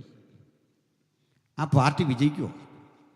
പൊളിഞ്ഞു പോകും. അതിലും വലിയ വാഗ്ദാനം പറഞ്ഞിട്ട് പാർട്ടികൾ പൊളിയുക, തീർന്നു പോവുക. എന്തോ പറഞ്ഞാലും ചിലത് പൊളിയുക. അപ്പോൾ വാഗ്ദാനങ്ങൾക്ക് പകരം ഇത്തരം മെസ്സേജ് പറഞ്ഞാൽ അണികൾ കൂടെ നിൽക്കോ? ഞാൻ പറയും നിൽക്കും. അങ്ങനെ നിർത്തി തെളിയിച്ച ഒറ്റ നേതാവേ ലോകത്തുള്ളൂ. ആ നേതാവിൻ്റെ പേര് യേശു ക്രിസ്തു എന്നാണ്. എൻ്റെ കൂടെ കൂടിയാൽ നിങ്ങൾക്ക് കഷ്ടമുണ്ട്, നിങ്ങൾ ഒറ്റപ്പെടും, നിങ്ങളെ പീഡിപ്പിക്കും, തെരുവിൽ വലിച്ചിഴയ്ക്കും, ആക്രമിക്കും, എൻ്റെ നാമനിമിത്തം പലരും നിങ്ങളെ നിന്ദിക്കും. എന്നാൽ അവസാനത്തോളം സഹിച്ചു നിൽക്കുന്നവൻ രക്ഷിക്കപ്പെടുമെന്ന് പറഞ്ഞുകൊണ്ട് അണികളെ തങ്കിലേക്ക് ചേർത്ത അജയ്യനായ ഈ ഗുരുവിനെ ചൂണ്ടിക്കാട്ടിക്കൊണ്ട് ഞങ്ങൾ പറയാം, 2000 ആണ്ടുകൾക്കപ്പുറത്ത് അവിടുന്ന് പ്രസംഗിച്ചത് ഇതൊക്കെയാണെന്നറിഞ്ഞിട്ടും ജനകോടികളൊപ്പം നിന്നുകൊണ്ട് അവന്റെ പിന്നിൽ അണിനിരക്കുന്നതിന് പിന്നിലെ കാരണമെന്തേ? അവനത്രേ ഉലക ഗുരു, അവനത്രേ രാജാതി രാജാവ്, അവനത്രേ കർത്താതി കർത്താവ്, അവന്റെ നാമം എത്ര ശ്രേഷ്ഠകരമാ. ഇന്നും അണികൾ അവന് വിശ്വസിച്ച് കൂടാൻ കാരണം എന്താ? ഇതറിഞ്ഞിട്ട് വേണം യേശുവിനെ അനുഗമിക്കാൻ, ഇതറിഞ്ഞിട്ട് വേണം കൂടെ വരാൻ. ചില സുവിശേഷകരൊക്കെ പറഞ്ഞ് ഇങ്ങനൊന്നും ഉണ്ടാകില്ല, നമുക്ക് ലോട്ടറി അടിച്ച പോലെയാണ്. ഒന്നുമല്ല. പീഡയും ദുഃഖവും സങ്കടവും കഷ്ടവും വേദനയുമുള്ള ഈ സ്ഥിതിവിശേഷത്തിൽ, ഈ സമൂഹത്തിൽ ഞങ്ങൾ ആനന്ദത്തോടെ നസ്രായന്റെ ക്രൂശ് ഉയർത്തിക്കൊണ്ട് ജൈത്രയാത്ര തുടരും. അതിനുള്ള ഒരുക്കത്തിന്റെ പേരാ, ആത്മസമർപ്പണത്തിന്റെ പേരാ ക്രിസ്ത്യാനിത്വം. അപ്പോൾ ഈ ഒരു അനുഭവത്തിലേക്ക് അണികളെ ചേർത്തു. ഇവിടെ എല്ലാ സഭകൾ വ്യാപരിച്ചപ്പോൾ ചരിത്രത്തിലാദ്യമായി ആത്മാവിലെ സ്വാതന്ത്ര്യം മനുഷ്യനറിഞ്ഞു. എന്താ ആത്മാവിലെ സ്വാതന്ത്ര്യം? രാഷ്ട്രീയ സ്വാതന്ത്ര്യം ഞാൻ പറഞ്ഞു, അതും ആത്മീയ സ്വാതന്ത്ര്യവും തമ്മിൽ കണക്റ്റഡ് ആട്ടോ. അതിന് ഞാനൊരു ഉദാഹരണം പറയാം. നടന്ന സംഭവം പകലും ഞാൻ പറഞ്ഞു, സൗരങ്ങളൊക്കെ കേട്ടതാണ്, ക്ഷമിക്കണം. ഞങ്ങളുടെ നാട്ടിൽ കോട്ടയത്ത് തിരുനക്കര എന്നൊരു സ്ഥലമുണ്ട്, മൈതാന. ഈ തിരുനക്കര ഒരു അടിമച്ചന്തയായിരുന്നു. ഈ അടിമച്ചന്തയിലൊരു അനുഭവം ചരിത്രം വിശദീകരിക്കുന്നുണ്ട്. അടിമകളെ വിലവേശി വിൽക്കുന്ന സ്ഥലം. ചങ്ങനാശ്ശേരി ഉണ്ടായിരുന്നു, അങ്ങനെ മല്ലപ്പള്ളി ഉണ്ടായിരുന്നു, ഇവിടൊക്കെ ഉണ്ടായിരുന്നു അടിമച്ചന്ത.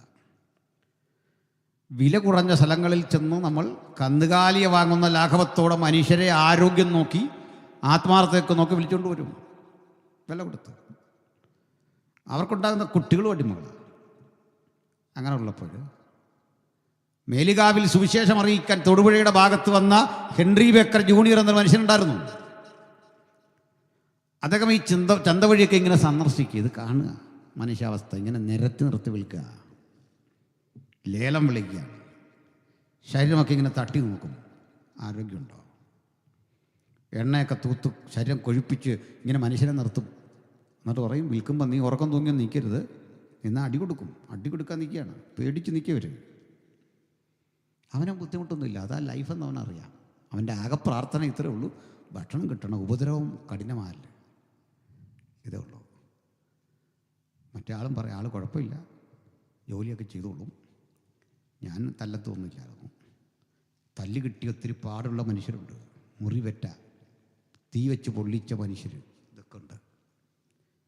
വേദനാജനകമായൊരു കാര്യമുള്ളത്, നിങ്ങൾ 2023 കേരള സാഹിത്യ അക്കാദമി അവാർഡ് വാങ്ങിയൊരു പുസ്തകമുണ്ട്. എഴുതിയത് എൻ്റെ സുഹൃത്തു കൂടിയായ ഡോക്ടർ വിനിൽ പോളാണ്. JNUവിലെ ഗവേഷക പഠനം കഴിഞ്ഞ് ഡോക്ടർ വിനിൽ പോൾ എഴുതിയൊരു കൃതിയാണ് അടിമ കേരളത്തിൻ്റെ അദൃശ്യ ചരിത്രം.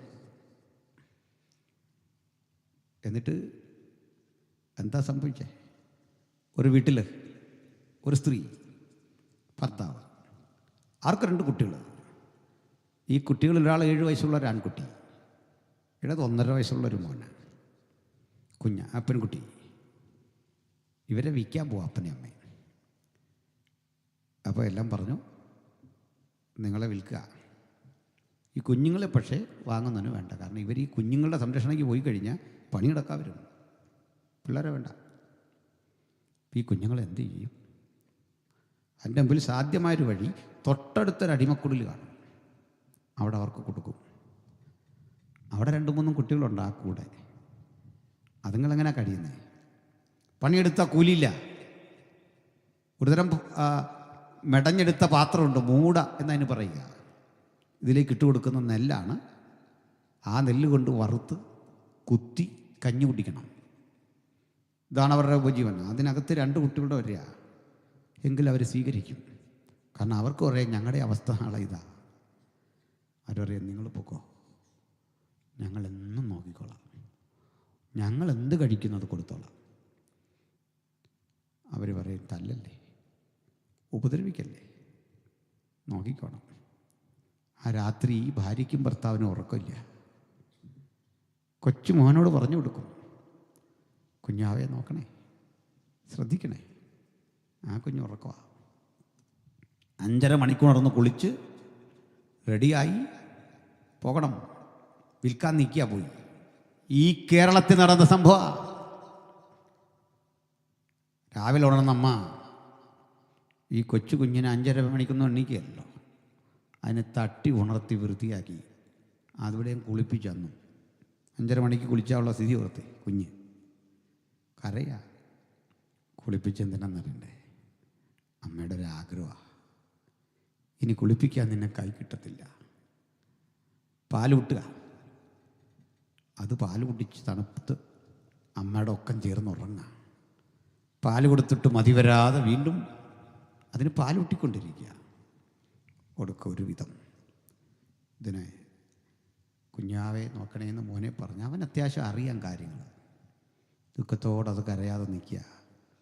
അമ്മ പോകുന്നു കാണുമ്പോൾ അതിന് വിങ്ങിപ്പൊട്ടുന്നുണ്ട്. കരയില്ല, കരയില്ല. അപ്പനും അമ്മയ്ക്കും പോലും കരയാൻ അനുവാദമില്ല. അങ്ങനെ മനസ്സിൽ ഒളിപ്പിച്ചു വെച്ച ഈ സങ്കടത്തിൻ്റെ ഒരു കടൽ ഇരമ്പാൻ കിടക്കുന്ന അവസ്ഥയാണ് ആത്മാവിലെ സ്വാതന്ത്ര്യമില്ലായ്മ. ഈ സെയിം അനുഭവത്തിലൂടെ പോകുന്നവർ ഇപ്പോൾ ഇവിടെ ഉണ്ടെന്നേ. അടിമത്തത്തിൻ്റെ മറ്റൊരു തലം. പ്രാർത്ഥിക്കാൻ വയ്യ. സങ്കടക്കട ഇരമ്പി ജീവിതം മുഴുവൻ വഴിമുട്ടി അടുത്തതെന്തെന്ന് ചിന്തിക്കുന്ന അവസ്ഥയിൽ ഈ അപ്പനും അമ്മയും ഭൗതികമായി അനുഭവിക്കുന്നതെന്തോ ആ അളവിൽ ജീവിക്കുന്ന മനുഷ്യരില്ലേ? നല്ല വീടുണ്ട്, സുഖസൗകര്യങ്ങളൊക്കെ ഉണ്ട്, സമ്പത്തുണ്ട്. പക്ഷേ വിവരിക്കാനാവാത്ത ഒരു വല്ലാത്ത ദുഃഖം, ഒരു ദുരിതം. നാളെ വിൽക്കപ്പെടും, കുഞ്ഞിനെ കാണാൻ വയ്യ. എന്നേക്കുമുള്ള യാത്ര. ഇനി എവിടെ കാണും? കണ്ടെങ്കിലായി, ഇല്ലെങ്കിലായി. ചെറിയ വേർപാട് പോലും വേദനാജനകമല്ലേ? 2-3 കൊല്ലം കഴിഞ്ഞ് സാധന സാമഗ്രികളും വണ്ടിയിൽ കെട്ടിവെച്ച് പോകുന്ന പാസ്റ്ററെ യാത്ര അയക്കാൻ, പാസ്റ്റർക്ക് യാത്ര പിരിയാൻ, ആ കുഞ്ഞുങ്ങൾക്ക് പിരിയാൻ ദുഃഖമാണെങ്കിൽ എന്നേക്കും വഴിപിരിയുന്ന അപ്പൻ്റെ അമ്മയുടെ വ്യഥ നിങ്ങൾ ആലോചിച്ചേ. അത്തരം പ്രതിസന്ധി നിറഞ്ഞൊരു മണ്ണിൻ്റെ പേരായിരുന്നു കേരളം. 19-ാം നൂറ്റാണ്ടിലെ കേരളം എന്ന പേരിൽ പി ഭാസ്കരൻ ഉണ്ണി എഴുതിയ ഒരു പുസ്തകം കിട്ടും. എത്ര ഹീനമായിട്ടായിരുന്നു ഈ രാജ്യത്ത് മനുഷ്യൻ കഴിഞ്ഞിരുന്നത് എന്നുള്ള വേദനയുടെ ഉണങ്ങാത്ത മുറിപ്പാടുകളുടെ നേർസാക്ഷ്യം ആ പുസ്തകം തരും. എടുക്കും. നേരം വെളുത്തു. ഇവർ 2 പേരും പോവാ. വളർത്താൻ ഏൽപ്പിച്ച അയൽ വീട്ടുകാർ വന്നു. അവർ തമ്മിൽ ഒത്തിരി വഴക്കും ബഹളമൊക്കെ ഉണ്ടാക്കിയിട്ടുണ്ട്, ചീത്തവിളിയൊക്കെ നടന്നിട്ടുണ്ട്. മനുഷ്യരുടെ ജീവിതമല്ലേ. പക്ഷെ അവർ 2 വന്നിട്ട് പറയാ, നിങ്ങൾ പോവല്ലേ, നമ്മൾ തമ്മിലുള്ള ഇടപാടിൽ ഒത്തിരി കുറ്റം വന്നിട്ടുണ്ട്, ക്ഷമിക്കണം, ഞങ്ങൾ ഇതുപോലെ പോകാനുള്ളവരല്ലേ, ഒന്നുറപ്പാ, ഞങ്ങൾക്കുള്ളതൊക്കെ നീ മക്കൾക്കുണ്ട്. മക്കളും പോവാ. വിൽക്കുന്ന ഇടം വരെ നടന്ന് ഈ കൂട്ടുകാരും വരിക. ഇരത്തി വിൽക്കാൻ നിൽക്കുമ്പോൾ ഈ കുഞ്ഞുങ്ങൾ, കൊച്ചു കുഞ്ഞു ഉണന്ന കുഞ്ഞിൻ്റെ അമ്മയുടെ അരികിലേക്ക് വരാനുള്ള വ്യഗ്രത കണ്ട് 7 വയസ്സുകാരൻ അതിനെ വാങ്ങി കൈപ്പിടിക്കുക. അമ്മ പൊട്ടിക്കരഞ്ഞു. അപ്പൻ പൊട്ടിക്കരഞ്ഞ് വിട പറയാൻ ഒരുമ്പിടുമ്പോൾ ഈ ഉടമ വന്നിട്ട് പറയുക, ഇനി മുതൽ നിൻ്റെ യജമാനൻ ഇതാ, അനുസരിച്ചൊക്കെ പൊക്കോണം. എന്നിട്ട് കരം കൊടുത്ത് അടിമയെ പിടിച്ചങ്ങോട്ട് കൊടുക്കും. ചിലപ്പോൾ കെട്ടിയ കൈ രണ്ടും കെട്ടിയായിരിക്കും കൊടുക്കുന്നത്. അവർക്കതിൽ പ്രതിഷേധമൊന്നുമില്ല, അങ്ങനെ ജീവിതം. പക്ഷെങ്കിൽ ഹെൻറി ബേക്കർ ജൂനിയർ എന്നൊരു ദേവദാസനുണ്ട് നിൽക്കുക. അദ്ദേഹം ചോദിച്ചു കഴിഞ്ഞു, ഈ മക്കളെന്തിനാ കരയുന്നേ, ഇവിടെ എന്താ സംഭവിക്കുന്നത്? മലയാളം അറിയാം പുള്ളിക്ക്. കേട്ടു. വാങ്ങാൻ ചെന്ന ആളിനോട് ചോദിച്ചു, ഇവർക്ക് എത്ര വില കേട്ടു. എത്ര ഉറുപ്പിക്ക് കൊടുക്കും, എനിക്ക് തരുമോ? കൂടിയ വില കിട്ടിയാൽ തരാം, ഞാൻ മേടിച്ചല്ലേ. ആ വില എണ്ണി കൈ കൊടുത്തിട്ട് അവരെ ഇങ്ങ് വാങ്ങിയിട്ട് മക്കളെ ചേർത്ത് കയ്യിലേക്ക് കൊടുത്തു പറഞ്ഞു, വാ എൻ്റെ കൂടി ഇങ്ങ് പോരാൻ. പോരുമ്പോൾ നല്ല കയ്യിലെ വിലപിടിപ്പുള്ള സോപ്പും ചീപ്പും കണ്ണാടിയൊക്കെ കൊടുത്തപ്പോൾ അവരാദ്യം കാണാം ഇതൊക്കെ. അവർ ചോദിച്ചു, ഞങ്ങൾക്ക് ഇതൊക്കെ ഉപയോഗിക്കാൻ ഒക്കില്ല, വസ്ത്രം ധരിക്കാൻ ഒക്കില്ല. ഹെൻറി ബേക്കർ പറഞ്ഞു, ഇന്നലെ വരെ നിങ്ങൾ മറ്റാരുടെയോ സ്വന്തമായിരുന്നല്ലോ, ഇന്നു മുതൽ എൻ്റെ അല്ലേ. എൻ്റെ ഉടമസ്ഥതയിൽപ്പെട്ട ആൾ എങ്ങനെ ജീവിക്കുമെന്ന് ഞാൻ തീരുമാനിക്കും, ആരും തടയല്ല, വരാൻ പറഞ്ഞു. അടിമയെ വസ്ത്രം ധരിപ്പിച്ച് അവനെ സോപ്പ് കൊടുത്ത് കുളിപ്പിച്ച് അവന് പോഷകാഹാരം കൊടുത്ത് അവനെ ശക്തിപ്പെടുത്തി ഈ തലമുറയൊക്കെ ആരായി മാറിയെന്ന് എനിക്ക് വിശദീകരിക്കാൻ നേരം പോരാ. എന്തിനാ ഇത് പറഞ്ഞേ? ഈ മാറ്റത്തിൻ്റെ സന്ദേശം ഈ കേരളക്കരയ്ക്ക് ഞങ്ങൾ നൽകിയിട്ടുണ്ട്, സത്യമാ. പക്ഷെ ഇന്നതിനെക്കുറിച്ച് പഠിപ്പിക്കുന്നത് എങ്ങനെ? മതം മാറി, പാൽപ്പൊടി കഴിച്ചു, ഭക്ഷണം കഴിച്ചു, ഇതെന്തിനാ ഇതൊക്കെ കഴിക്കേണ്ടി വന്നതെന്നുള്ള സത്യം നിങ്ങൾക്ക് മനസ്സിലായില്ലേ? ഈ അവസ്ഥയിൽ നിന്ന് മനുഷ്യരാശിയെ പിടിച്ചെടുത്ത് സ്വാതന്ത്ര്യത്തിൻ്റെ പുത്തൻ ലോകത്തിലേക്ക് അവനെ കൊണ്ടെത്തിച്ച പ്രക്രിയ, സുവിശേഷത്തിൻ്റെ വിമോചനം, ആ വിളംബരത്തിനും ആണ് ഞങ്ങൾ ഇന്ന് ആവർത്തിക്കുന്നത്. സ്വാതന്ത്ര്യത്തിനായി ക്രിസ്തു നിങ്ങളെ സ്വതന്ത്രരാക്കി. അടിമ നുഖത്തിൽ ഇനി കുടുങ്ങിപ്പോകരുത്, അതിൽ ഉറച്ചു നിൽക്കണം. ആ ഉറപ്പ് നഷ്ടപ്പെട്ട ചിലരൊക്കെ മടങ്ങിപ്പോകുമ്പോൾ, എന്തൊക്കെയോ പ്രതീക്ഷകളുടെ വഴിത്താരയിലൂടെ തിരിച്ചു പോകുമ്പോൾ മാറി നിന്ന് ജയമെടുക്കുന്ന ദൈവത്തിൻ്റെ പൈതങ്ങൾ തിരിച്ചറിയണം, ജീവിക്കുന്നതും മരിക്കുന്നതും യേശുവിന് വേണ്ടിയാ, നിലനിൽക്കുന്ന യേശുവിന് വേണ്ടിയാ, ഈ ശരീരം യേശുവിന് വേണ്ടിയാ. വിലയും നിലയുമില്ലാത്ത എനിക്ക്, വിലയും നിലയുമില്ലാത്ത നിനക്ക് പദവി തന്നവൻ, സ്വീകരിച്ചവൻ, ഉൾക്കൊണ്ടവൻ, വീണ്ടെടുത്തവൻ ഈ നസ്രായനായ യേശുവിനെയും അവിടുത്തെ വീണ്ടെടുപ്പിനും പ്രക്രിയയെയും ഈ രാത്രി വിമോചനത്തിന്റെ സന്ദേശമായി ചൂണ്ടിക്കാണിച്ചുകൊണ്ട് ഞങ്ങൾ ആവർത്തിക്കുന്നു. അവന്റെ പുത്രനായ യേശുവിന്റെ രക്തം സകല പാപവും പോക്കി നമ്മെ ശുദ്ധീകരിക്കുന്നു. അത് ബന്ധനങ്ങളെ തകർക്കുന്നു, അത് ഇരുട്ടിന്റെ കോട്ടകളെ തകർക്കുന്നു. ഇതാ സുവിശേഷത്തിന്റെ സന്ദേശം. അതൊരു ദേശത്ത് ഇരുട്ടിന്റെ ആത്മാക്കളെ ചെറുക്കും, പൈശാചികമായ മണ്ഡലങ്ങളെ തകർക്കും. സുവിശേഷം ഉള്ളെടുത്ത് ഇരുട്ടിന് വാഴുവാൻ സാധിക്കില്ല, അത് വെളിച്ചമാണ്. സുവിശേഷമുള്ള ഇടത്ത് ദുർമന്ത്രവാദങ്ങൾക്ക് നിലനിൽക്കാൻ കഴിയുകയില്ല, അത്തരം ആശയങ്ങൾക്ക് നിലനിൽക്കാൻ കഴിയുകയില്ല, മരണത്തിന്റെ ആശയങ്ങൾക്ക് നിലനിൽക്കാൻ കഴിയുകയില്ല. പക്ഷെ ചിലപ്പോഴൊക്കെ അത്തരം പ്രതിലോമ ശക്തികൾ ഉയരാൻ കാരണം എന്തെന്നറിയാമോ? നിങ്ങളുടെ പ്രാർത്ഥന കുറയുന്നിടത്ത്, ആരാധന കുറയുന്നിടത്തത്, ആത്മാവിലെ മുഴങ്കാൽ യുദ്ധം കുറയുന്നിടത്ത് ചിലപ്പോഴൊക്കെ പരാജയം വരും. തിരിച്ചു പിടിക്കാൻ ഒറ്റ വഴി, അത് മുഴങ്കാലിൽ പ്രാർത്ഥിക്കുക, ദേശത്തെ മുഴുവൻ ഏൽപ്പിച്ച് പ്രാർത്ഥിക്കുക, ഈ ടെറിട്ടറി മുഴുവൻ ഏൽപ്പിച്ച് പ്രാർത്ഥിക്കുക. നിന്റെ ആത്മാവിന്റെ അധിനിവേശ മണ്ഡലങ്ങളിൽ ഇടപെടാൻ കഴിയാത്ത വിധം ഈ മണ്ഡലത്തെ മാറ്റിമറിക്കണമേ എന്ന് പ്രാർത്ഥിക്കുന്നവർക്ക് ഒരു കാഴ്ച കാണാൻ സാധിക്കും. കൂട്ടത്തോടെയുള്ള സ്നാനം, കൂട്ടത്തോടെയുള്ള ആത്മനിറവ്, ഇതുവരെ കാണാത്ത വിധത്തിൽ ശത്രു അപകരിച്ചു വച്ചിരിക്കുന്ന ജീവിതങ്ങളെ പുറത്തു കൊണ്ടുവരുന്ന കൽപ്പനയുടെ സന്ദേശമാ സുവിശേഷം. കർത്താവ് പറഞ്ഞു കൊടുത്തു, സ്വർഗത്തിൽ സ്ഥിരപ്പെട്ട സകല അധികാരവും പിതാവ് എനിക്ക് തന്നിരിക്കുന്നു, ആ അധികാരം ഞാൻ നിങ്ങളിലേക്ക് വിന്യസിക്കുന്നു, ആകയാൽ നിങ്ങൾ പുറപ്പെടണം. ആരുടെ പക്കൽ ഈ അധികാരമുണ്ട്? അധികാരം ഏറ്റെടുത്തിട്ട് പറയാ, എനിക്ക് അധികാരം തന്നവൻ അങ്ങാണെങ്കിൽ ഞാനിതാ ഈ ബലത്തോടെ പുറപ്പെടുന്നു. എന്താ അധികാരം കിട്ടിയുള്ള പ്രത്യേകത? നമ്മൾ കണ്ടിട്ടില്ലേ? ഈ റോഡ് പണിയൊക്കെ നടക്കുമ്പോൾ ആ കരാറെടുത്ത ആൾ നമ്മളെ വണ്ടിയൊക്കെ അതിലേ പോകാൻ അനുവദിക്കും. തൽക്കാലത്തേക്ക് അവിടെ ഒരു ഭായിയെ നിർത്തും. എന്തിനാ? പച്ചക്കൊടിയും ചുമന്ന കൊടിയൊക്കെ കൊടുത്തോടെ നിർത്തും. അവനിങ്ങനെ കൊടി കാണിക്കുമ്പോൾ നമ്മൾ നിർത്തും. എന്താ നിൽക്കാൻ കാരണം? അവൻ ഗസറ്റ് റാങ്കി പോസ്റ്റിംഗ് ഉള്ള ആളൊന്നും ആയിട്ടല്ല. അവൻ ഇപ്പോൾ ഒരു അധികാരമുണ്ട്, കളക്ടർ വന്നാലും തടയും. കാരണം അവിടെ ചെന്നാൽ ടാറ് പറ്റുമോ? അതാ കാര്യം. ഇവിടെ നിൽക്ക്, നിർബന്ധമാണ് അങ്ങോട്ട് തിരിച്ചു വരോ പറ്റിയല്ലോ, വലിയ പാടാ. ഈ അധികാരം കിട്ടിയത് എവിടുന്നാ? മുകളിൽ നിന്ന് കിട്ടിയ അധികാരം റോഡ് പണി കരാറെടുത്തവൻ ഞങ്ങൾ ഇങ്ങനെയൊക്കെ ചെയ്യുമെന്ന വ്യവസ്ഥയിലെടുത്തതാണെങ്കിൽ നമ്മൾ ഇത്രയൊക്കെ ഉള്ളന്നേ. നമ്മൾ ദുർബലരാ. പക്ഷേ ഉയരത്തിലൊരധികാരം, സകല അധികാരവും പിതാവ് എനിക്ക് തന്നിരിക്കുന്നു. ഈ അധികാരമുള്ളവരാ യേശുവിൻ്റെ അനുഗാമികൾ. ഇളകി വരട്ടെ പൈശാചിക ശക്തികൾ, ഇളകി വരട്ടെ ദുരാത്മാക്കൾ, ഇളകി വരട്ടെ പ്രതിലോമ ശക്തികൾ. നിന്നാൽ ഞാൻ പടക്കൂട്ടങ്ങളുടെ നേരെ പാഞ്ഞു ചെല്ലും. എൻ്റെ ദൈവത്താൽ ഞാൻ മതിൽ ചാടിക്കടക്കും. ഈ നിയോഗത്തിന് ദൈവം തിരഞ്ഞെടുത്ത ആളുകൾ ഇന്ന് രാത്രി ഇവിടെയുണ്ട്. ഉറക്കം വേണ്ട, ക്ഷീണം വേണ്ട, മാന്യം വേണ്ട, മന്ദത വേണ്ട, ഉണർന്ന് പ്രവർത്തിക്കുന്നവരുടെ ഒരു കാലഘട്ടം ഇവിടെ സംജാതമായിരിക്കുക. ഇനി അവരെ കൊണ്ടാണ് പ്രവർത്തിക്കാൻ ദൈവം ആഗ്രഹിക്കുന്നത്. ഞാൻ നീട്ടണ്ടില്ല. ആത്മാവിലെ ആ സ്വാതന്ത്ര്യത്തെ ഒന്നുകൂടി ഒന്ന് വ്യവഹരിക്കണം.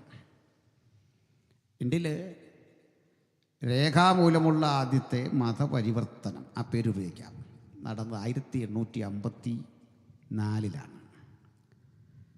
1854 നമ്മുടെ പത്തനംതിട്ട ജില്ലയിലെ മല്ലപ്പള്ളി എന്ന സ്ഥലത്താണ് ആദ്യമായി ഒരു തനി കേരളീയൻ ക്രിസ്തുവിശ്വാസം സ്വീകരിക്കുന്നത്. അദ്ദേഹത്തിൻ്റെ പേര് തെയ്യത്താൻ എന്നായിരുന്നു. ശരിക്കുള്ള പേര് ദൈവത്താൻ എന്നാണ്. ഉച്ചരിച്ചെങ്ങനെ ആയിപ്പോയി തെയ്യത്താൻ. ഞാനിതോടത്ത് പറഞ്ഞപ്പോൾ ഒരാൾ പറഞ്ഞു അങ്ങനെയല്ല, ഇയാളെ ഈ നല്ല പേരിട്ട് വിളിക്കാൻ യജമാനന് താല്പര്യമില്ലാത്തതുകൊണ്ട് അവനെ തെയ്യത്താനെന്ന് വിളിച്ചു എന്ന്. അത് തെറ്റാ. ഭാഷ വഴങ്ങാൻ അവനും പ്രയാസമുണ്ടായിരുന്നു. കാര്യം ഇങ്ങനെയൊക്കെ ഇരുന്നാലും ഈ യജമാനനും വലിയ പഠിപ്പും വിവരമൊന്നുമില്ല. എന്തിന് യജമാനനെക്കുറിച്ച് പറയണം? നിങ്ങൾ കേട്ടിട്ടുള്ള ചെമ്പകരാമൻ വേലുത്തമ്പി ദളവ എന്നൊരു പേരിട്ടുണ്ടല്ലോ. വേലുത്തമ്പി ദളവ ഇവിടെ മൊത്തം പേരാണ്. വേലുത്തമ്പി ദളവയുടെ കുണ്ടറ വിളംബരം വായിക്കണം. ഞാനിത് വായിച്ച് ചിരിച്ചുപോയി. അതിനകത്തൊരു പ്രയോഗം, ഇത്രയും വലിയ ദളവയ്ക്ക് ഈ പദവിയിലിരുന്ന മനുഷ്യന് ഈസ്റ്റ് ഇന്ത്യ കമ്പനി എന്ന് പറയാൻ അറിയില്ല. അതിന് അദ്ദേഹം പറയാൻ ശ്രമിച്ചത് ഇംഗ്ലീഷ് കമ്പനി എന്നൊന്ന് പറയാൻ ശ്രമിച്ചിട്ട് അതും വിജയിക്കുന്നില്ല. ആ കുണ്ടറ വിളംബരത്തിൽ ഇംഗ്ലീഷ് കമ്പനി എന്ന് പറയാൻ ശ്രമിച്ചിട്ട് വേലുത്തമ്പി ദളവ പറയുന്നത് എന്താണെന്നറിയണ്ടേ? ഇങ്കരിച്ച് കുമ്പഞ്ചി. എങ്ങനെയാ? ഗൂഗിൾ ചെയ്താൽ കിട്ടും. ഇങ്കരിച്ച് കുമ്പഞ്ചി, ഇന്ത്യ വിട്ടു പോകണം. ഇതാ സ്ഥിതി. എന്തിനവിടെ പോകണം?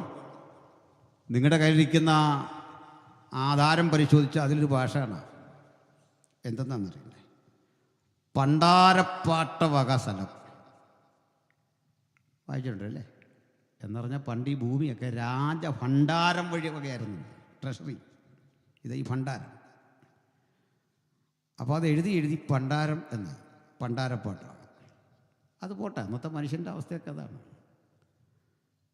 പക്ഷേ ഇപ്പം 2026 ഇപ്പോഴും എഴുതുന്ന പണ്ടാരപ്പാട്ടാണ്.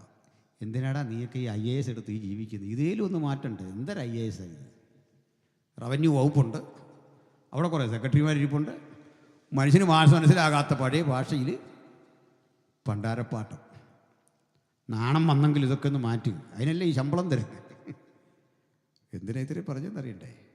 ഇതിലൊക്കെ അത്യാവശ്യം മാറ്റം വന്നത് ഞങ്ങൾ ഭാഷ പഠിപ്പിച്ചു, പത്രമിറക്കി, 80 ഭാഷയ്ക്ക് നിഘണ്ടു തയ്യാറാക്കി, 125 ഭാഷയ്ക്ക് വ്യാകരണം തയ്യാറാക്കി, ഹിന്ദി അടക്കം ഈ രാജ്യത്തെ മുഴുവൻ നവീകരിച്ച് അറിവിൻ്റെ വെളിച്ചം ഈ ദേശത്തിന് നൽകിയത് യേശുവിൻ്റെ ആത്മാവുള്ള സുവിശേഷ പ്രവർത്തകരാണെങ്കിൽ ഇന്നതിൻ്റെ വഴികളെയൊക്കെ തടയുമ്പോൾ ഞാനൊരു കാര്യം ഉറപ്പോടെ പറയാം, സത്യവെളിച്ചം ലോകത്തിലേക്ക് വന്നുകൊണ്ടിരുന്നു. ഇരുളോ അതിനെ പിടിച്ചടക്കിയില്ല. ഇരുളിന് പിടിച്ചെടുക്കാൻ കഴിയാത്ത സത്യവെളിച്ചത്തിന്റെ പ്രവാഹ സരണിയിൽ നമ്മൾ 2026 പിന്തുടരുമ്പോൾ ഒരു കാര്യം ഉറപ്പിക്കണം, വിജയം നമ്മുടെ പക്ഷത്താ. സ്തോത്രം. അപ്പം തെയ്യത്താൻ എന്ന മനുഷ്യൻ മല്ലപ്പള്ളിയിലൊരു വയലിൽ കിടന്ന് പണിയാണ്. നഗ്നത മറയ്ക്കാൻ ഒരു കൂമ്പ് പാള കെട്ടിയിട്ടുണ്ട്. രസം കേട്ടോ. അന്നത്തെ ഏറ്റവും ഇല്ലായ്മക്കാരന് കൂമ്പ് പാളയാണ് വസ്ത്രം. ഇന്ന് സമ്പന്നൻ്റെ വസ്ത്രം കെട്ടാൻ എന്തറിയാം, ഈ പാളിയുടെ സ്ഥാനത്തൊരു പട്ടു വസ്ത്രം, പക്ഷേ സംഗതി ഇത്രയൊക്കെ ഉള്ളൂ. എന്തിനത്രയും പോകണം? നമ്മുടെ ചുള്ളിക്കാടിൻ്റെ ചിദംബര സ്മരണ വായിക്കണം, ബാലചന്ദ്രൻ ചുള്ളിക്കാടിൻ്റെ. ചുള്ളിക്കാട് പറയുന്ന അദ്ദേഹത്തെ കാണാൻ വീട്ടിൽ ചെറുപ്പത്തിൽ വരുമ്പോൾ ആൾക്കാർ വിശേഷമായിട്ട് കൊടുത്തു പോകുന്നത് ഈ പട്ടു കൗവീനമായിരുന്നു. കൗവീനം എന്താണെന്നൊന്നും നേരിട്ട് ഞാൻ പറയുന്നില്ല, പോട്ടെ.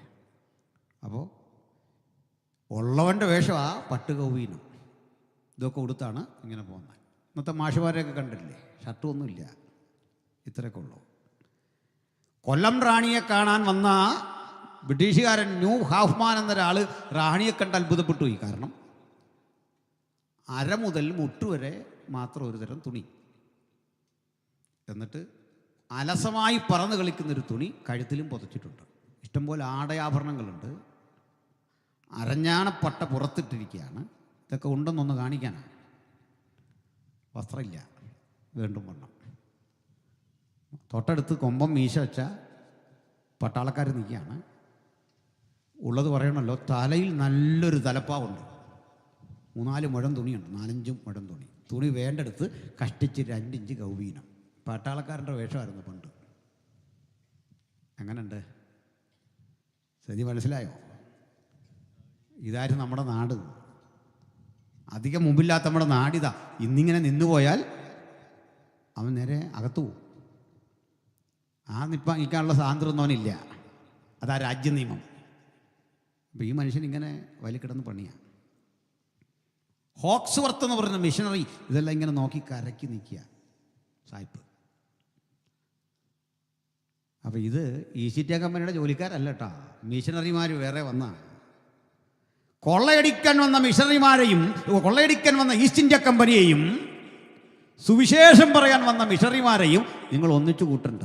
മിഷണറിമാർ ഒരു തുണ്ട് ഭൂമിയും കൊള്ളയടിച്ചില്ല, ഒരു തരി പൊന്നും കൊണ്ടുപോയില്ല, ഒരു പിടി കുരുമുളകും കൊണ്ടുപോയില്ല. കൊള്ളയടിച്ചിട്ടില്ലെന്ന് മാത്രമല്ല, സ്വന്തം സ്വത്തുമൊക്കെ നാട്ടിലുള്ളത് വിറ്റ് ഈ രാജ്യത്ത് വന്ന് ഇവിടെ പ്രവർത്തിച്ച് ഇവിടെ മരിച്ചു വീണു. ഇല്ലം കയറിയിടക്ക് അനുഭവത എന്തറ്റി. ഇദ്ദേഹം നോക്കുമ്പോൾ ഇദ്ദേഹം കുറേ യാത്ര കഴിഞ്ഞ് തിരിച്ചു വരുമ്പോൾ വയലിൽ കിടന്ന് പണിയുമ്പോൾ ഉച്ച സമയമാകുമ്പോൾ ഫുഡ് കഴിക്കാൻ കയറുക. വട്ടയില പറിച്ച് വയൽ വരമ്പത്തൊരു കുഴിയുണ്ടാക്കി അതിലില ഇട്ട് കഞ്ഞി വിളമ്പി ആരോ കൊടുത്തു. അതിങ്ങനെ വാരി കഴിക്കുക. കൈ കഴുകണമെന്നൊന്നും അറിയില്ല, ചേറുണ്ട് കയ്യിൽ. കഴിക്കുക, കൈ കഴുകണമെന്നോ ഒന്നും അറിയില്ല. നിർവികാരതയുടെ മുഖം, ക്ഷീണിച്ച അവശൻ. ഈ മനുഷ്യൻ അടുത്ത് വന്നു. ഇവിടെ വന്ന് പേടിയാ മനുഷ്യനെ കാണുമ്പോൾ. അകലം പാലിച്ച് നിൽക്കണം. ഏയ് ഇവിടെ വാ, മലയാളം അറിയാം പുള്ളിക്ക്. വന്നു ഇങ്ങനെ നിൽക്കുക. പേര് പറഞ്ഞു. നിനക്കെത്ര കൂലി കിട്ടുന്നു? കൂലി ഇല്ല. ചക്രം എന്നാണ് പൈസയ്ക്ക് പറയുന്നത്. ചക്രമില്ല. പിന്നെ നെല്ല് തരും. ഇതെല്ലാം കേട്ടു. കൂലി കിട്ടാത്തതിൽ ദുഃഖമുണ്ട? ഏയ് എൻ്റെ യജമാനൻ നല്ല ആളാണ്, ആഹാരമൊക്കെ തരുമല്ലോ, കഞ്ഞി ഇവിടെ തരും. പിന്നെ പോകാൻ നേരം ഇതിൻ്റെ ഒരളവ് മാറ്റി വെച്ച് വീട്ടിൽ കൊണ്ട് മക്കൾക്കൊക്കെ കൊടുക്കും. ഈ വാടയിൽ ഈ പുതഞ്ഞ കഞ്ഞിയും ചമ്മന്തിയൊക്കെ കഴിക്കാൻ കുഞ്ഞുങ്ങൾ വീട്ടിൽ കാത്തിരിക്കുകയാണ്. വാടയിലല്ല, വട്ടയിലല്ല. അതുങ്ങൾക്കത് മതി. നിൻ്റെ യജമാനാരാ? പറഞ്ഞു. പോയി കണ്ടു ചോദിച്ചു. അയാളെ എനിക്ക് തരുമോ? വില തരാം. വില കൊടുത്തു. ആ കുടുംബത്തിലെ 8 പേരെ വിലക്ക് വാങ്ങി. വില ഉറപ്പിച്ചു. 8 പേർക്കും പണം കൊടുത്ത് ഹോക്സ്വർത്ത് എന്ന മിഷണറി കൊണ്ടുവന്ന് മല്ലപ്പള്ളി ആറ്റിൽ സ്നാനപ്പെടുത്തുകയല്ല ചെയ്തേ. കൊണ്ടുവന്നിട്ട് നല്ല നിറമുള്ള സുഗന്ധമുള്ള സോപ്പ് കൊടുത്തു. പുള്ളി കുറച്ച് പേര് ഇത് എന്ത് ചെയ്യണമെന്ന് അറിയില്ല, കണ്ടിട്ടൊക്കെ ഉണ്ട്. കുളിക്കേണ്ട രീതി പറഞ്ഞു കൊടുത്തു, സോപ്പിടാൻ പറഞ്ഞു കൊടുത്തു. ജീവിതത്തിലാദ്യം അടിമ സോപ്പ് കണ്ട ദിവസമാണ്. സോപ്പിട്ട് കുളിച്ച് കയറി വന്നപ്പോൾ കയ്യിലുള്ള തുണി വെട്ടി മുറിച്ച് കൊടുത്തു. ഇതിൻ്റെ പക്കൽ ബാഗിലുള്ള തുണി ഇത് കൊടുക്കാൻ പറഞ്ഞു. പേടിയാ, പോകുന്ന വഴിക്ക് അടി കിട്ടും. ഏയ് എൻ്റെ കൂടെ ഒന്നാളും നിന്നെ ആരും അടിക്കില്ല. തുണി ഉടുപ്പിച്ചു. വീട്ടുകാരെയൊക്കെ കൊണ്ടുവന്നു. പള്ളിയും വിശ്വാസത്തിലും ഒന്നും ചേർത്തില്ല. തിരുവല്ലയിലെ മിഷൻ സ്റ്റേഷനിൽ കൊണ്ട് പാർപ്പിച്ചിട്ട് അക്ഷരം പഠിപ്പിച്ചു. പാട്ട് പാടാനും ബൈബിൾ വായിക്കാനും പഠിപ്പിച്ചു. ബൈബിളൊന്നും ഫുള്ളില്ല, ഇംഗ്ലീഷൊക്കെ ഉള്ളെന്ന് പഠിപ്പിക്കാൻ. അത് പഠിപ്പിച്ചു. മലയാളം പറയാൻ പഠിപ്പിച്ചു. എന്നിട്ട് ലണ്ടനിലെ മിഷൻ ഹെഡ്ക്വാർട്ടറിൽ പ്രസിദ്ധം ചെയ്യുന്ന 75 ചോദ്യങ്ങളുണ്ട്. ആ 75 ചോദ്യങ്ങളിൽ ദൈവം ആര്, മനുഷ്യനാര്, ആത്മാവെന്ത്, നിത്യത എന്ത് ഇത്യാദി കാര്യങ്ങളാണ് പ്രാർത്ഥിക്കുന്ന. എങ്ങനെ ഈ 75 ചോദ്യത്തിന് ഒറ്റ കൊല്ലം പഠിച്ച് മറുപടി പറയണം. ജോലിയൊക്കെ ഉണ്ട്. ഈ ഒരു കൊല്ലം പഠിച്ചു കഴിഞ്ഞപ്പോഴാണ് 1854 സെപ്റ്റംബർ മാസം 10-ാം തീയതി 8 പേരെ നിരത്തി നിർത്തി മിഷണറി സ്നാനം കൊടുത്തു. ഇതാദ്യത്തെ മതപരിവർത്തനമായി ചരിത്രരേഖകളിൽ കാണുന്നത്. മനസ്സിലായോ? ഇങ്ങനെയാണ് കേരളം ഇതുവരെ കാണാത്ത സമാനതകളില്ലാത്ത സംസ്കാര ചിത്തതയിലേക്ക് മനുഷ്യരാശി മാറിയത്. ആ സ്വാതന്ത്ര്യത്തിൻ്റെ സകലവിധ ആനുകൂല്യങ്ങളും മൃഗിച്ചിട്ട് ആസ്വദിച്ചിട്ട് ഈ സുവിശേഷത്തെ മനുഷ്യൻ എന്തുകൊണ്ട് വെറുക്കുന്നു എന്ന് നിങ്ങൾക്കറിയണ്ടേ? ഒന്നും ചരിത്രാവബോധമില്ല. നിങ്ങളും ഞാനും ഇനിയുള്ള കാലത്ത് എങ്ങനെ സുവിശേഷം ഇന്ത്യയിലെത്തിയെന്നും എന്താണ് അതിൻ്റെ ലക്ഷ്യമെന്നുമുള്ള ഉള്ളടക്കങ്ങൾ പറഞ്ഞു കൊടുക്കണം. ആ ഉള്ളടക്കം കൂടി പറഞ്ഞ് ഞാൻ അവസാനിപ്പിക്കാം. നമുക്ക് ഒരു ജീവിതമുള്ളൂ ഭൂമിയിൽ, ഒറ്റ ജീവിതം. ഈ ഒരു ജീവിതത്തിൽ നമ്മളെല്ലാം പരിക്ഷീണരാകുന്നൊരു ഘട്ടമുണ്ട്. ഞാൻ ചില നാൾക്കപ്പുറത്ത് കോവിഡ് ബാധിതരായ ആളുകളുടെ കുറേ പേരുടെ ശവം അടക്കിയിട്ടുണ്ട്. അതിലെൻ്റെ ഭാര്യാപിതാവിൻ്റെ സഹോദരനും ഉണ്ടായിരുന്നു, മരിച്ചു. ആരും വരുന്നില്ല, വണ്ടിക്ക് കൊള്ളില്ല. ഞാൻ ചെന്നു കാണാൻ, ബോഡി കൊണ്ടുവരാൻ. നമ്മൾ 3-4 പേരുണ്ട്. അവിടെ ചെല്ലുമ്പോഴാണ് മനുഷ്യജീവിതത്തിൻ്റെ നിരർത്ഥകത എന്താണെന്ന് അറിയണ്ടേ. ഈ ബാഗിനുള്ളിൽ നമുക്ക് കാണാവുന്ന ഒരു പോളിത്തീൻ പോലുള്ള കവറ്, അതിനുള്ളിൽ സിബൊക്കെ ഉണ്ട്. ഈ മനുഷ്യശരീരങ്ങൾ ഇങ്ങനെ വിറകടിക്ക് പോലെ ചെതറി കിടക്കുകയാണ്. ഒരു ടാഗ് കെട്ടിയിട്ടുണ്ട്, പേരുമൊക്കെ എഴുതി. അത് കണ്ടുപിടിച്ചോണം. അവർക്കിത് കണ്ടുപിടിക്കാൻ പാടാ. നമ്മളതിലെ ശവങ്ങളെ നീക്കി ഇതിൻ്റെ ഇടവഴി നടന്നു. നമുക്ക് വേണ്ട വിധത്തിലെ സജ്ജീകരണങ്ങളൊക്കെ ഉണ്ട്, മാസ്കൊക്കെ ഉണ്ട്. അതിൽ നടന്ന് ഈ അപ്പനെ കണ്ടുപിടിക്കാനുള്ള വ്യഗ്രതയ്ക്കിടയിൽ, ശ്രമത്തിനിടയിൽ വല്ലാതെ മനസ്സിനെ വിഷമിപ്പിച്ചൊരു കാഴ്ച. ഒരു 8 വയസ്സുകാരി കുട്ടി, ഏഞ്ചൽ എന്ന പേര്, അതിൻ്റെ ബോഡി മരിച്ചിടക്കുക. എൻ്റെ കാലിൽ ഇതുപോലെ ടാഗിൽ കെട്ടിയിരിക്കുകയാണ്. ഏഞ്ചൽ, വയസ്സ് 8, തൂക്കം 17 കിലോ, അങ്ങനെ കണ്ട വെയിറ്റ് എടുത്തിട്ടിരിക്കുക. തൊട്ടപ്പുറത്ത് പ്രായമുള്ള ആളുകൾ, യുവതികൾ, യുവാക്കന്മാർ നിരർത്ഥകമായി കിടക്കുന്ന ഈ ശവശരീരങ്ങൾക്കിടയിൽ ഇതിലൊന്നിനെ പൊക്കിയെടുക്കണം. കോട്ടയം മുട്ടമ്പലത്തുള്ള ശ്മശാനത്തിൽ കൊണ്ട് കരിക്കണം. പ്രാർത്ഥനയൊക്കെ നടത്താൻ തടസ്സമില്ല.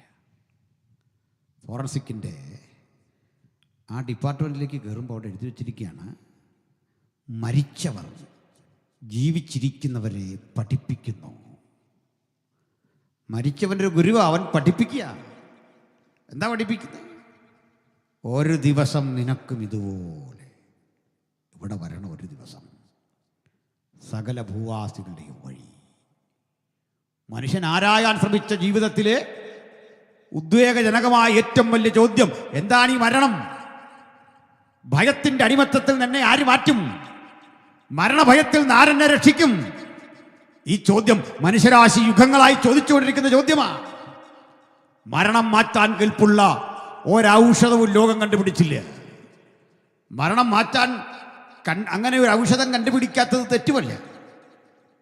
കാരണം ദീർഘായുസിനും ചില പ്രശ്നങ്ങളുണ്ട്. അതിനടുത്ത കാലത്ത് വായിച്ചൊരു സംഭവം പറയാം. ഒരു മനുഷ്യന് ഒരു ഗുരുവിൻ്റെ അടുത്ത് ചെന്നു. ഗുരുവിനോട് പറഞ്ഞു, ഒരാഗ്രഹമുണ്ട്. എന്താ? എനിക്ക് മരിക്കാൻ ആഗ്രഹമില്ല, എന്നും ജീവിക്കാനൊരു വഴി. ഗുരു പറഞ്ഞതിനൊരു വഴിയുണ്ട്. ഈ മലയുടെ അപ്പുറത്തൊരു തടാകമുണ്ട്. ആ തടാകത്തിൽ കുറേ വെള്ളമുണ്ട്. നീ ഒരു കവിൾ കോരി കുടിച്ചാൽ മതി. അത്രേ ഉള്ളൂ. ഇയാൾ അവിടെ ചെന്നു, തടാകം കണ്ടു. ഈ വെള്ളം കോരി എടുക്കാൻ തുടങ്ങും. പിന്നെ ശബ്ദം, കൂട്ടുകാരാ, ചെയ്യരുത്, അപകടം. എന്തെറ്റി? ഒരു വൃദ്ധൻ ജരാനര ബാധിച്ച് ഇഴഞ്ഞവിടെ കിടക്കുക. അയാൾ പറഞ്ഞു, എനിക്കൊരു പറ്റി, ഞാനീ വെള്ളം കുടിച്ചു, പിന്നെ മരണം കിട്ടുന്നില്ല, ഭക്ഷണമില്ല, പരിരക്ഷയില്ല, ഞാനിങ്ങനെ മരണം കിട്ടുമോ എന്ന് കാത്തു കിടക്കുക. ഭക്ഷണവും പരിരക്ഷയില്ലാതെ, സ്നേഹം കിട്ടാതെ ഞാനിങ്ങനെ കിടക്കുക, മരിക്കുന്നില്ല. ഈ ഗതി ആർക്കും വരാതിരിക്കാൻ ഞാൻ പറയുക, നീ കുടിക്കില്ല, പൊക്കോ. അയാൾ തിരിച്ചു വന്നു. ഗുരുവിൻ്റെ അടുത്ത് പറഞ്ഞാൽ, അത് വേണ്ട കേട്ടോ, പിന്നെന്ത് വേണം? എനിക്ക് വൃദ്ധനായിട്ട് വേണ്ട, നല്ല യൗവനക്കാരനായിട്ടൊന്നും ജീവിക്കണം, അത്രേ ഉള്ളൂ. അതിനും ഒരു മലക്കപ്പുറത്ത് വേറൊരു വെള്ളം കിട്ടും, പോയി കുടിച്ചാട്ടെ. നിത്യയൗവന. ഇയാൾ ചെന്നു. വെള്ളം കോരി കുടിക്കാൻ തുടങ്ങുമ്പോൾ ഒരു അരവാരം ധാരാളം ചെറുപ്പക്കാരിറങ്ങി വന്നു. അവരൊന്നും പറയുന്നില്ല. ഈ ബഹളം കാരണം അങ്ങോട്ട് നോക്കുമ്പോൾ തന്നറിയണ്ടേ, എല്ലാ യൗവനക്കാരാണ്. ആ യൗവനത്തിൻ്റെ ചുറുചുറുക്ക് കൊണ്ട് തമ്മിൽ അടിക്കുക, ഒന്നും ഇഷ്ടപ്പെടുന്നില്ല, ഏറ്റുമുട്ടുക. സ്ത്രീകളും ആൺകുട്ടികളൊക്കെ ഉണ്ട്, പുരുഷന്മാരെ ഒക്കെ ഉണ്ട്. ഇവർ തമ്മിൽ അലമ്പാണ്. വിഭവശേഷിക്ക് വേണ്ടി, ഇണകൾക്ക് വേണ്ടിയുള്ള തമ്മിലടി, മരിക്കുന്നില്ല, ഈ ശരീരത്തോടെ നിൽക്കുക. അയാൾക്ക് മനസ്സിലായി, ഇതും ഈ രൂപത്തിലിരുന്നാലും പ്രശ്നമാണ്. മുറിവേറ്റവരാ മിക്കവാറും, അപകടങ്ങൾ പറ്റിയവരാ മിക്കവാറും. അപ്പം നമ്മൾ കണ്ടത് മരണം ഇല്ലെങ്കിലും അതൊരു ഭയമാണ്. അങ്ങനെ ജീവിക്കുന്നതിലും അർത്ഥമില്ല. മരണവും ഭയക്കുന്നു, ജീവിതത്തെയും ഭയക്കുന്നു.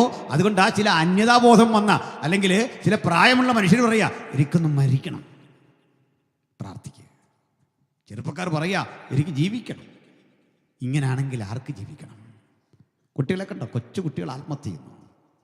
നിസാരങ്ങളായ കാര്യങ്ങൾ മതി മനുഷ്യൻ മരിക്കുന്നു. മരണഭീതി ചിലരെ അലതല്ലുന്നു. ഇത്തരം ഭീതികൾ നിലനിൽക്കുന്ന ഒരു ലോകത്ത് ശ്രദ്ധേയമായ, ആത്യന്തികമായ ഒരു സ്വാതന്ത്ര്യത്തിലുള്ള വിളംബരമാ സുവിശേഷം. അതെന്താണെന്നറിയണ്ടേ? ഇത് വെറുതെ തരുന്ന നിത്യജീവനല്ല.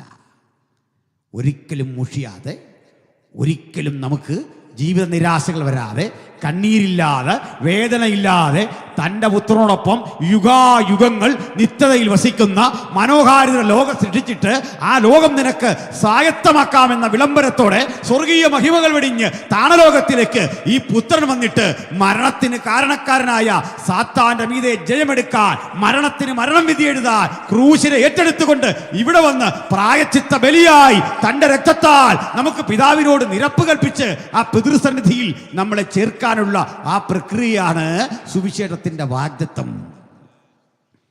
ഇതാ ക്രൂശിൽ നടന്നേ.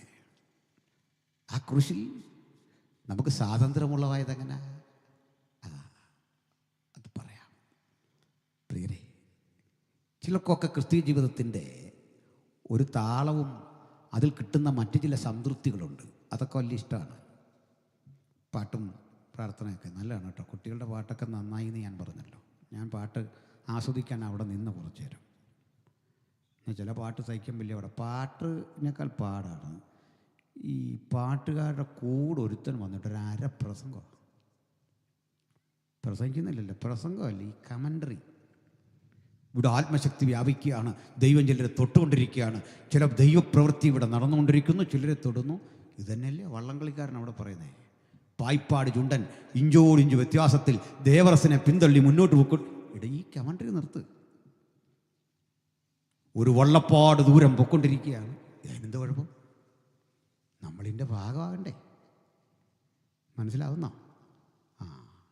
ഞാൻ എൻ്റെ ജീവിതത്തിൽ തീരുമാനിച്ചൊരു കാര്യമാണ്, കൃത്രിമമായൊരു ശബ്ദം കൊണ്ട് ഒരു ഉണർവും ഉണ്ടാക്കില്ല. ദൈവം ഇടപെടാതെ ഒരു ഉണർവും, ഒരു ശബ്ദം വഴി ഉടലെടുക്കുന്ന ഒരു കൃത്രിമത്വവും പ്രയോഗിക്കാതെ തമ്പുരാനെ ആരാധിക്കണം. ഹൃദയം തുറന്ന് ദൈവത്തിന് കൊടുക്കണം. ഹൃദയത്തിൻ്റെ ഉള്ളിൽ തട്ടുന്ന നന്ദി ദൈവത്തിന് കരയറ്റണം. ഈ ഒരു അനുഭവത്തിലേക്കാണ് ആ സ്വാതന്ത്ര്യം നയിക്കുന്നത്. എൻ്റെ കാരണം പറയാം. ക്രൂശിക്കാൻ കൊണ്ടുപോകുമ്പോൾ ഇന്നലെ കൊട്ടിപ്പാടി തുള്ളി ഒരൊറ്റ മനുഷ്യനില്ല. പത്രോസ് പണ്ടേ പേടിച്ചു പോയി, അതുപോട്ടെ. പക്ഷെ ഒരാൾ പതുക്കെ ചെന്നു. യോഹന്നാനാ. ആ ചെറുപ്പക്കാരൻ ക്രൂശിൻ്റെ ചുവട്ടി നിൽക്കുമ്പോൾ 2-3 സ്ത്രീകളുണ്ട്. മഗ്ദലീന, മറിയ, നമ്മളറിയുന്ന കളയപ്പാവിൻ്റെ ഭാര്യ, ഇവരൊക്കെ ഉണ്ട്. 3-4 സ്ത്രീകളും യോഹന്നാൻ എന്നൊരു കൊച്ചുകുട്ടി, ഒരു യൗവനക്കാരൻ. എന്തേ യോഹന്നാൻ, നീ മാത്രം ഇവിടെ നിന്നേ, ഒറ്റ ഒരാളും വേറെ ഇല്ല. അവൻ പറയും, ധൈര്യം കൊണ്ടല്ല, എൻ്റെ ഗുരുവിൻ്റെ കയ്യിലേക്ക് ആനയടിക്കുമ്പോൾ ഉള്ളം കിടക്കുന്നൊരു വേദന കാരണം. എത്രയാവർത്തി ആ കൈ നീട്ടി അവനെന്നെ തഴുകിയിട്ടുണ്ട്, ആ കൈ നീട്ടി തൊട്ടിട്ടുണ്ട്. അരുതേന്ന് പറയാൻ ആഗ്രഹമുണ്ടായിട്ടും പറയാൻ ത്രാണിയില്ലെങ്കിലും മനസ്സുകൊണ്ട് ഞാൻ അവൻ്റെ ഒപ്പം എന്ന് ലോകം മുഴുവൻ അറിയാൻ ഞാൻ അവൻ്റെ കൂടെ. ഇന്ന് രാത്രി അവൻ്റെ കൂടെ ആരുണ്ട്? ക്രൂശിക്കപ്പെട്ടവൻ്റെ കൂടെ ആരുണ്ട്? അപ്പം കൊടുക്കാൻ ആളുകൾ കാത്തു നിൽക്കുന്നിടത്ത് കൂടെ നിൽക്കുന്നതിലല്ല, യായിറോസിന്റെ മകൾ ഉയർക്കുന്നിടത്ത് ആരവാരം പുറപ്പെടുവിക്കുന്നിടത്തല്ല, നീ എന്നെ കൈവിട്ടതെന്ത് എന്ന ചോദ്യത്തിന്റെ മുമ്പിൽ നമുക്ക് പറയാ, അങ്ങയുടെ കൂടെ ഞങ്ങൾ മരണം വരെ നിനക്കൊപ്പം നിൽക്കാനിതാ ഒരു ആത്മസമർപ്പണം. ഇന്ന് രാത്രി ഈ സമർപ്പണം എത്ര പേർക്കുണ്ട്? അതൊരു വിടുതല, അതൊരു സ്വാതന്ത്ര്യമാണ്. എന്താ കാര്യം എന്നറിയണ്ടേ? കുഞ്ഞേ, ഞാൻ ക്രൂശിക്കപ്പെടാം, ഞാൻ ബന്ധനസ്ഥനാ. ഈ മരക്കുരിശും ഇരുമ്പാണിയും എന്നെ പിടിച്ച് ചേർത്ത് വെച്ചിരിക്കുക. എൻ്റെ പ്രാണൻ വിട്ട് ശരീരം മണ്ണിൽ വെക്കുമ്പോൾ മണ്ണും എന്നെ മൂടും, ശവക്കുഴി അടയ്ക്കും, മുഖാമുഖം അടയ്ക്കും. എല്ലാം കൊണ്ടും ഞാൻ ബന്ധനസ്ഥനാ. സ്വാതന്ത്ര്യം കൊടുക്കാൻ വന്ന ഞാൻ ബന്ധനസ്ഥനാ. പക്ഷെ എനിക്ക് ആത്മാവിൽ ഇതിനെ അതിജീവിക്കുന്ന ദൈവത്തിൻ്റെ പിതാവിൻ്റെ നിയോഗമുള്ളത് കൊണ്ട് വചനം പറയാ, തൻ്റെ പരിശുദ്ധനെ ദ്രവത്വം കാണുവാൻ പിതാവ് സമ്മതിച്ചില്ല. അവൻ ആത്മാവിൽ ഭൂമിയുടെ അധോഭാഗങ്ങളിലേക്ക് ഇറങ്ങി തടവിലുള്ള ആത്മാക്കൾ വിളിച്ചു പറയുക, എല്ലാ തടവും ഞാനിതാ റദ്ദ് ചെയ്യുന്നു, എല്ലാ അടിമത്തവും ഞാൻ റദ്ദ് ചെയ്യുന്നു, സ്വാതന്ത്ര്യത്തിനായി ക്രിസ്തു നിങ്ങളെ സ്വതന്ത്രരാക്കുന്നു. അങ്ങനെ ആ പാതാളരന്ധ്രങ്ങളിൽ അധിവസിക്കപ്പെട്ട പൂർവികരുടെ ആത്മാക്കളെ ജീവിതത്തിലേക്ക് സമാഹരിച്ചുകൊണ്ട് പുത്രൻ 3-ാം നാൾ ഉയർത്തെഴുന്നേറ്റ് വരുന്നതെങ്കിൽ മരണത്തിനിതാ റദ്ദ് കൽപ്പിച്ചുകൊണ്ട് അതിന്റെ വിധിപ്പുറപ്പാടിനെ മുഴുവൻ എന്നേക്കും നിരാകരിച്ചുകൊണ്ട് ജയമെടുത്ത പുത്രൻ നമ്മോടും വിളിച്ചു പറയുക, നിങ്ങൾക്കും സാധ്യം. ഈ രക്തത്തിൽ വിശ്വസിക്കുന്ന ഏവർക്കും സാധ്യം. ഇന്ന് മരിച്ചാൽ നിത്യത എവിടെയെന്ന അവബോധത്തിൽ നസ്രായനെ പിൻഗമിക്കാൻ ആർക്ക് മനസ്സുണ്ട്? കണ്ണിലടച്ചാട്ടെ, പ്രാർത്ഥനയ്ക്ക് തയ്യാറായട്ടെ. ഇവിടം വിട്ടുപോകും മുമ്പ് എൻ്റെ വീടിന് വേണ്ടി, കുടുംബത്തിന് വേണ്ടി, യേശു ചൈതന്യം അധിവസിക്കേണ്ടതിന് വേണ്ടി, ഞാൻ നിശ്ചയിച്ചുറപ്പിച്ച ജീവിത വഴികളിൽ കൂടുതൽ കരുത്തോടെ പോകേണ്ടതിന് വേണ്ടി, എൻ്റെ ഉള്ളിൽ ക്രിസ്തു വരേണ്ടതിന് വേണ്ടി, എൻ്റെ ഉള്ളിൽ ദൈവം ഇടപെടേണ്ടതിന് വേണ്ടി എനിക്കായി പ്രാർത്ഥിക്കണം. ഞാനൊന്ന് ഉറപ്പ് പറയാം, അഭിഷിക്തന്മാർ ഈ സമാപന രാത്രി നിങ്ങൾക്കായി പ്രാർത്ഥിക്കും.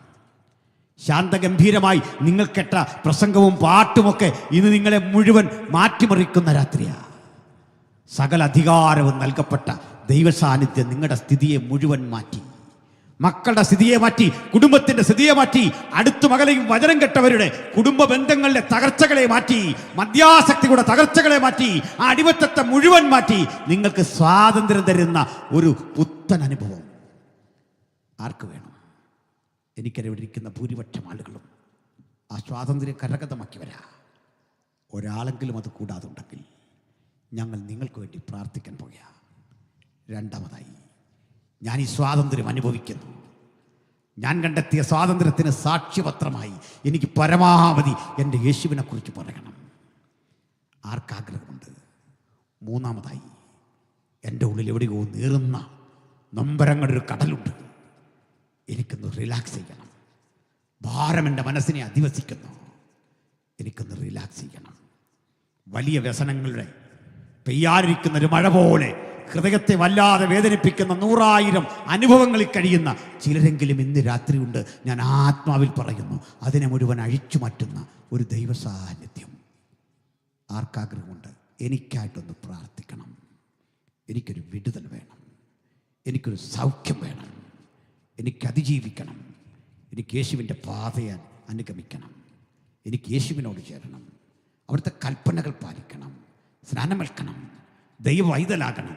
ദൈവ പൈതങ്ങളാണെങ്കിൽ എനിക്ക് സാക്ഷ്യം പറയണം, രക്ഷിച്ചവനെക്കുറിച്ചുള്ള ആ നിർമ്മല സുവിശേഷം പറയണം, എനിക്ക് കൂടുതൽ പാടണം. 2026 എനിക്കെന്ത് കിട്ടി എന്ന് പറയുന്നതിനേക്കാൾ എനിക്ക് ദൈവത്തിനായി എങ്ങനെ നിന്നു, എങ്ങനെ ശോഭിക്കാൻ പറ്റി എന്നുള്ള ഒരു അനുഭവത്തിലേക്ക് എനിക്ക് പോകണം. ആർക്കാഗ്രഹമുണ്ട്? ഒരു സമർപ്പണമെങ്കിലും ചെയ്തവർ മാത്രം, വചനം സ്പർശിച്ചവർ മാത്രം കരമുയർത്തിയാട്ടെ. നിങ്ങൾക്ക് വേണ്ടി പ്രാർത്ഥിക്കാൻ പോകുകയാണ്. എനിക്കായിട്ടൊന്ന് പ്രാർത്ഥിക്കണം. ചില കരമുയർത്തുന്നു. ആത്മപ്രേരണയുള്ളവർക്ക് അങ്ങനെ കരമുയർത്താൻ അവസരം. ചില കരമുയർത്തുന്നു. വീണ്ടും ആരുണ്ട്? ചില കരമുയർത്തുന്നു. നന്നായിട്ട് ഉയർത്തിയാട്ടോ കരമുയർത്തുന്നവർ കണ്ട് പ്രാർത്ഥിക്കാൻ സാധിക്കും. ചില യൗവനക്കാർ കരമുയർത്തുന്നു, കുഞ്ഞുങ്ങൾ കരമുയർത്തുന്നു, സഹോദരിമാർ കരമുയർത്തുന്നു.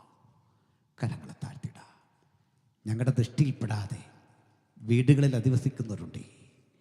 മരണത്തിൻ്റെ മുനമ്പത്ത് നിൽക്കുന്നവരെ, ജപ്തി ഭീഷണിക്ക് മുമ്പിൽ നിൽക്കുന്നവരെ, മാരക രോഗത്തിൻ്റെ വിധിയെഴുത്ത് കണ്ട് ഭയന്നു പോയവരെ, മരണം മുമ്പിൽ കാണുന്നവരെ, കുഞ്ഞിൻ്റെ ഭാവിയെപ്പറ്റി ആശങ്കപ്പെടുന്നവരെ, നാളെയുടെ പ്രഭാതം എന്താകുമെന്ന് ചോദിച്ച് ഉറങ്ങാൻ കഴിയാത്തവരെ, യേശു നിങ്ങളെ തൊടുന്നു. കർത്താവിൻ്റെ കരം നിങ്ങളെ തൊടുന്നു. ആത്മസാന്നിധ്യം നിങ്ങളിൽ വ്യാപരിക്കുന്നു. ഞാനൊരു വാക്കിൽ പ്രാർത്ഥിക്കും. പ്രാർത്ഥിക്കാൻ അനന്തരവും ആർക്കെങ്കിലും വേണ്ടി പ്രാർത്ഥിക്കണമെങ്കിൽ നിങ്ങൾക്ക് മുമ്പിലേക്ക് വരാ സമയത്തും ഞങ്ങൾ നിങ്ങൾക്കായി പ്രാർത്ഥിക്കും. ഇപ്പോൾ ഒരു വാക്കിൽ പ്രാർത്ഥിക്കുന്നു. കരമുയർത്തിയവർക്കായി, സമർപ്പണം ചെയ്തവർക്കായി. അപ്പാ പിതാവേ, പുത്രൻ്റെ നാമത്തിൽ ഞങ്ങൾ തിരുസന്നിധിയിൽ അടുത്തു വരുന്നു. തിരുകൃപ ഞങ്ങളോട് കൂടിരുന്നു. ഞങ്ങളെ ശക്തിപ്പെടുത്തിയത് കൊണ്ട് സ്തോത്രം. വിശേഷിച്ച് ഇന്ന് രാത്രി കേട്ട അങ്ങയിലെ സ്വാതന്ത്ര്യത്തിൻ്റെ അനുഭവം ഞങ്ങൾ കരഗതമാക്കുന്നു. ഈ ബലം ഞങ്ങളിൽ വ്യാപരിക്കണം, ഈ അനുഭവം ഞങ്ങളിൽ വ്യാപരിക്കണം. വചനം കേട്ട അങ്ങയുടെ കുഞ്ഞുങ്ങളെ തൊടണം. വചനം രോഗശാന്തിയാക്കി മാറ്റണം. വചനം അത്ഭുതത്തിൻ്റെ പുറപ്പെടലാക്കി മാറ്റണം.